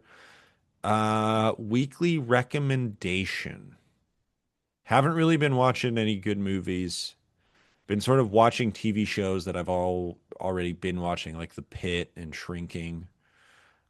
I'll tell you what I've been going back to, and a band that I sort of looking back was like, this is one of the most important bands of my life. Mm. And I'm not sure I really acknowledged it until I went back and listened to their music. Arctic Monkeys is one of the most important bands in my life. Yeah, pretty important, don't you think? And I went back and listened to their first album, Whatever People Say I Am, That's What I'm Not.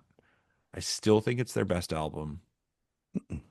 And it is just, uh, I think it's so good. The energy of that is kind of unlike anything else. So go check out Whatever People Say I Am, That's What I'm Not. I love it. And I've been listening to all the Arctic Monkeys, and I think pretty much all of their music is good. Well, there you go. Love the Arctic Monkeys. Listened to them a lot when I was It's in not the college. Arctic Monkeys, it's just Arctic Monkeys. Okay, well, I have Use listened. it's cleaner. Nope, I'm gonna call them the Arctic Monkeys now to piss you off. Like I'm a 45-year-old man Do you who's call never them heard of them. Pixies or the Pixies? Pixies. Yeah, it's just Pixies. So you'll do Yeah, that for them, but not for Arctic Monkeys. yeah, just to piss you off. I like to be inconsistent sometimes. I love Arctic Monkeys. Yeah, the I Arctic love Monkeys them. are really great. She's gonna get mad that I said it like that. Haven't listened to them in a while. Maybe I'll. Cause I don't you're know what inspired that, but I was well. just You like, also been listening I'm to gonna go Springsteen back. too. Been So listening to some Springsteen. Been digging it, but the Arctic Monkeys are oh, genuinely. I wait, the really what? did the Arctic Monkeys. I did decide. I was just like, if you asked me what my favorite band is, it would probably be Radiohead. But I think Arctic Monkeys are as important to my Hmm. musical journey as Radiohead. Radiohead's in my top three. Yeah, Love very Radiohead. good. Who's number one? You know my answer to that question. Do I'm, I? I'm a Wilco guy through and through. Oh yeah, that's right. Wilco, you're a big Wilco's my Wilco guy. Wilco's my band. Seen them like 10 times. A little bit I've been listening to recently as well. Queens of the Stone Age. Good. Yeah, they're really good. I Yeah. like Queens of the Stone Age.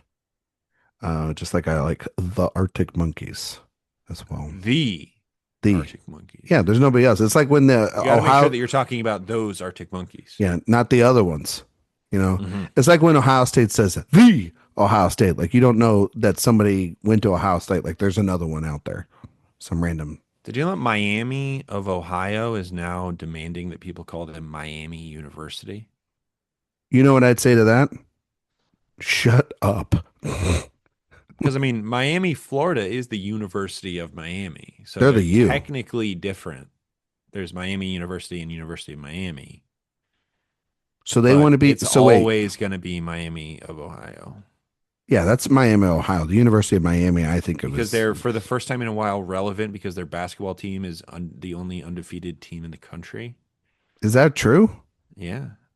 Well, And now if they and play in now a they are saying, if they play in the national championship game, we could have a conversation. But last time yeah. I checked, the U just played for the title in football. But now So, they're saying, call us Miami University. We're not Miami of Ohio. and I'd say you're Miami of Ohio, and shut the hell up, and just be Okay. grateful that you're even going to get invited to the dance at this There point. you go.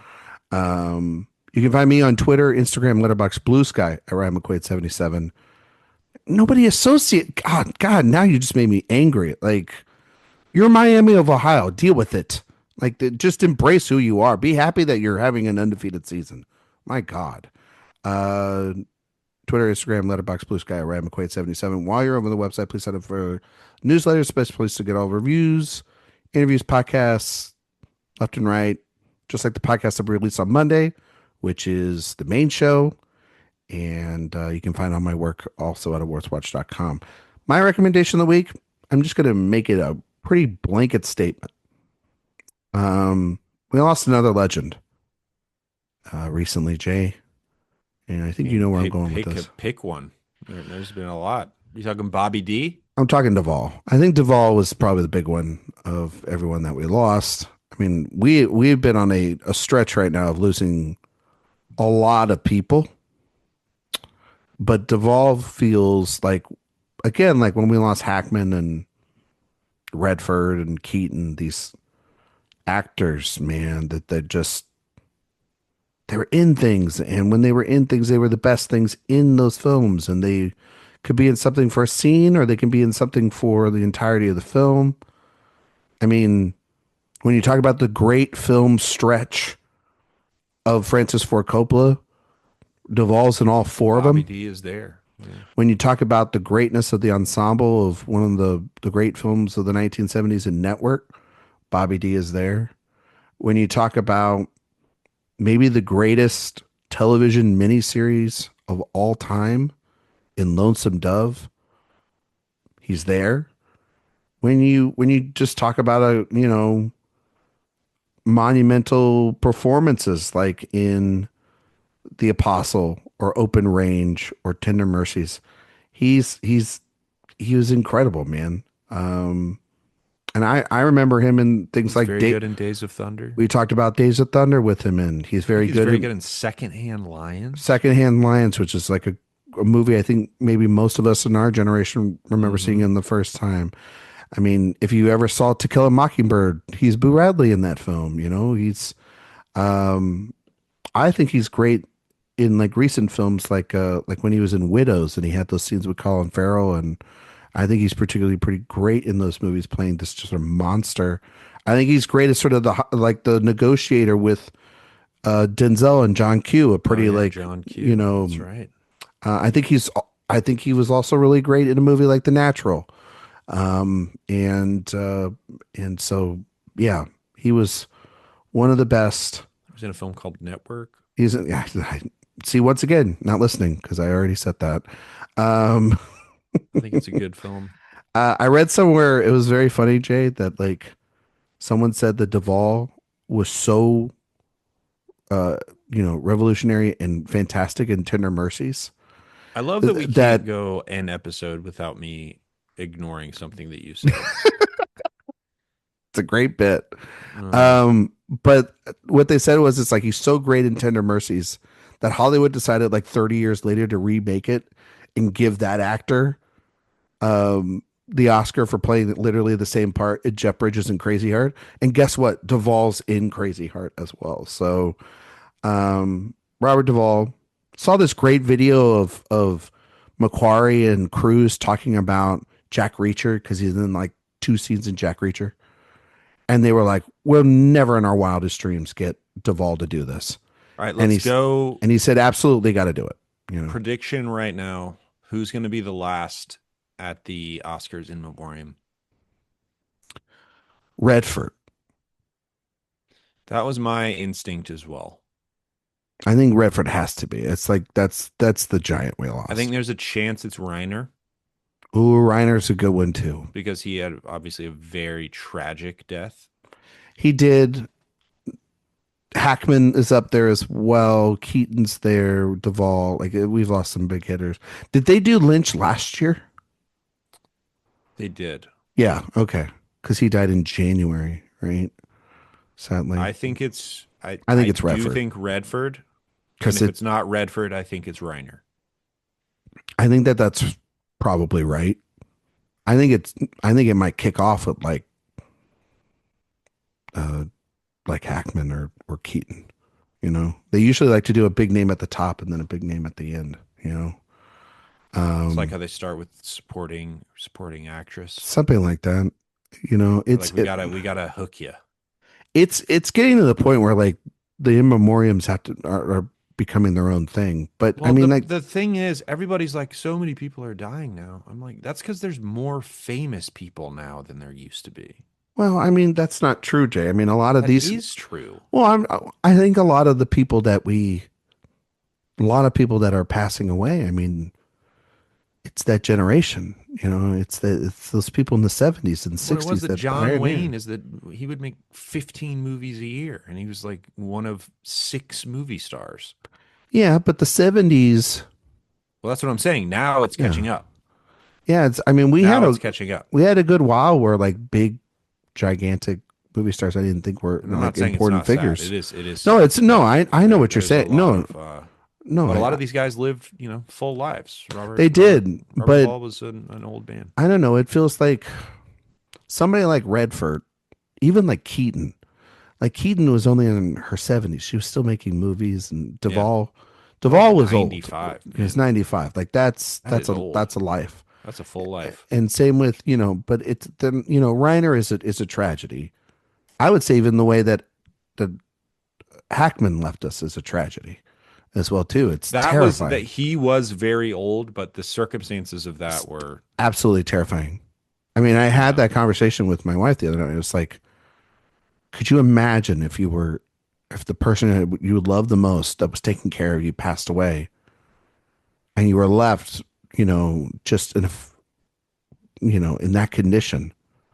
Like just your heart just melts for the man. That's actually crazy. Rob Reiner, it's crazy that he was only 78 Yeah. I mean, like Keaton was because he has been working in entertainment since for his like 20s, 50 years. 65 years. Yeah. Something like that.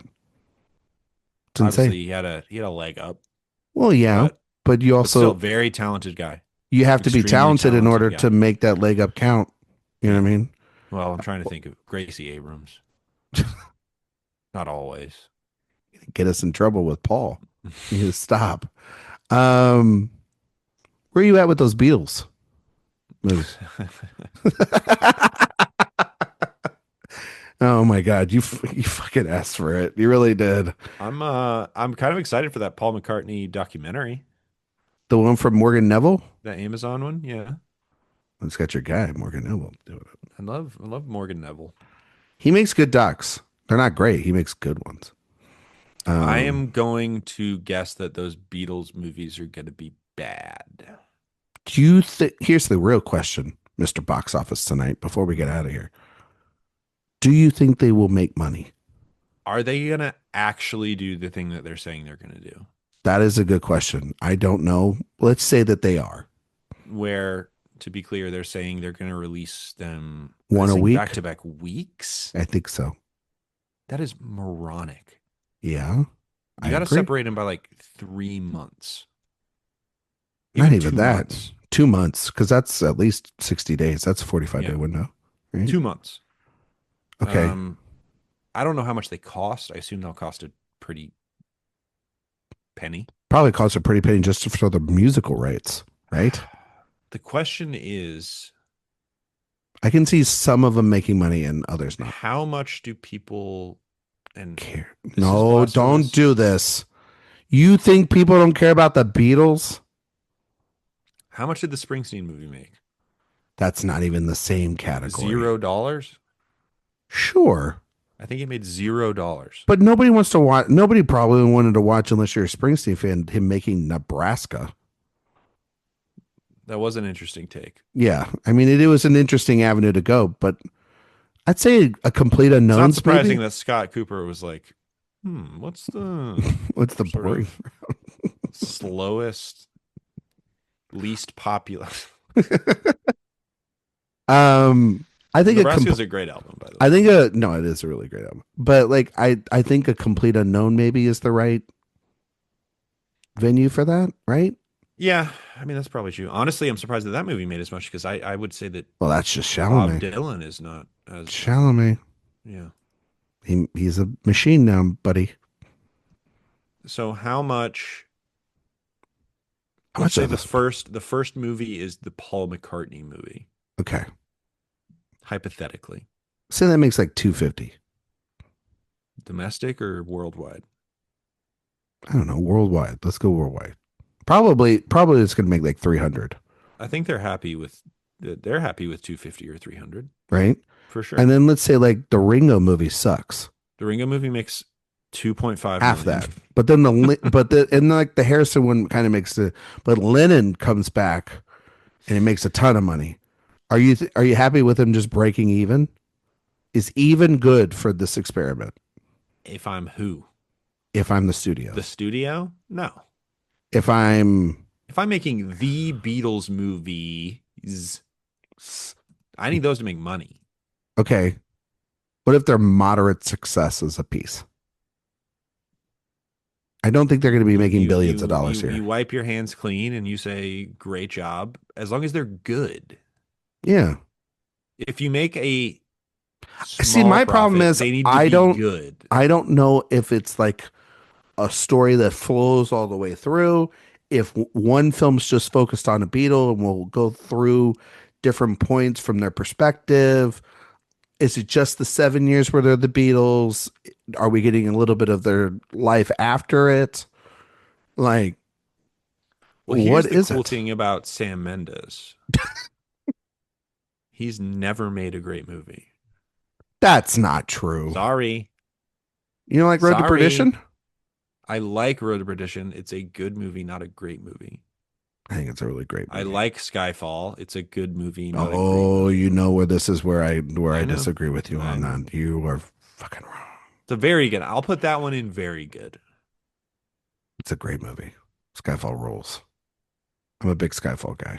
Anyway, Um, who's your favorite Beatle? you know, probably it's tough. I know it's not. It's not Ringo. I probably, right now it's probably Peace and Paul. love. You Peace know, and love. though there's something I don't about think George. George gets the I respect he was like, there's something deserves. about George Harrison though that I always go back to, and I think that I've grown out of my Lennon's the best phase. I It know how does important he is. He's feel great, but like, it I've does feel also contrarian to just not say Paul. I know, but like now it's like then that's like even though it's the populist pick, it's the right pick because then Right. I watch that Beatles documentary that Jackson did. And you see Paul McCartney just being the only one giving a shit left in that band and still creating like Get Back and he's doing it off a guitar riff. And That you're is a just like, cool thing that exists. I didn't finish it, but this is no, I mean it's phenomenal, but it makes you that documentary makes you go like, wow, okay, I've loved John Lennon forever, but my God, I've really undervalued Paul McCartney here. And then but George Harrison is also, I think, the most fascinating Beatle to me. who played Paul McCartney in Dewey Cox? Oh, I was think it? Paul Rudd was Lennon. So then that means Jack Black was Paul Jason McCartney Schwartzman was Ringo. and Justin Long was George Harrison. So I might be getting Jack Black. I think that's right. I think Jack Black is Paul. Yes, he is. Because Jack Okay. Black's in that. It's one of the great I'm pretty scenes. sure Paul Rudd was Lennon. He was. And Paul Rudd has the great line of, if you just imagine. That's right. So that he definitely was Lennon. Correct. It's one of the great lines ever. Anyway, thank you all for listening. We will be back next week to talk about, I'm just going to put the cards out on the table, a masterpiece next week, A Matter of Life and Death. We're talking about that next week. I cannot wait. Thank you all so much for listening, and we will see you all next time.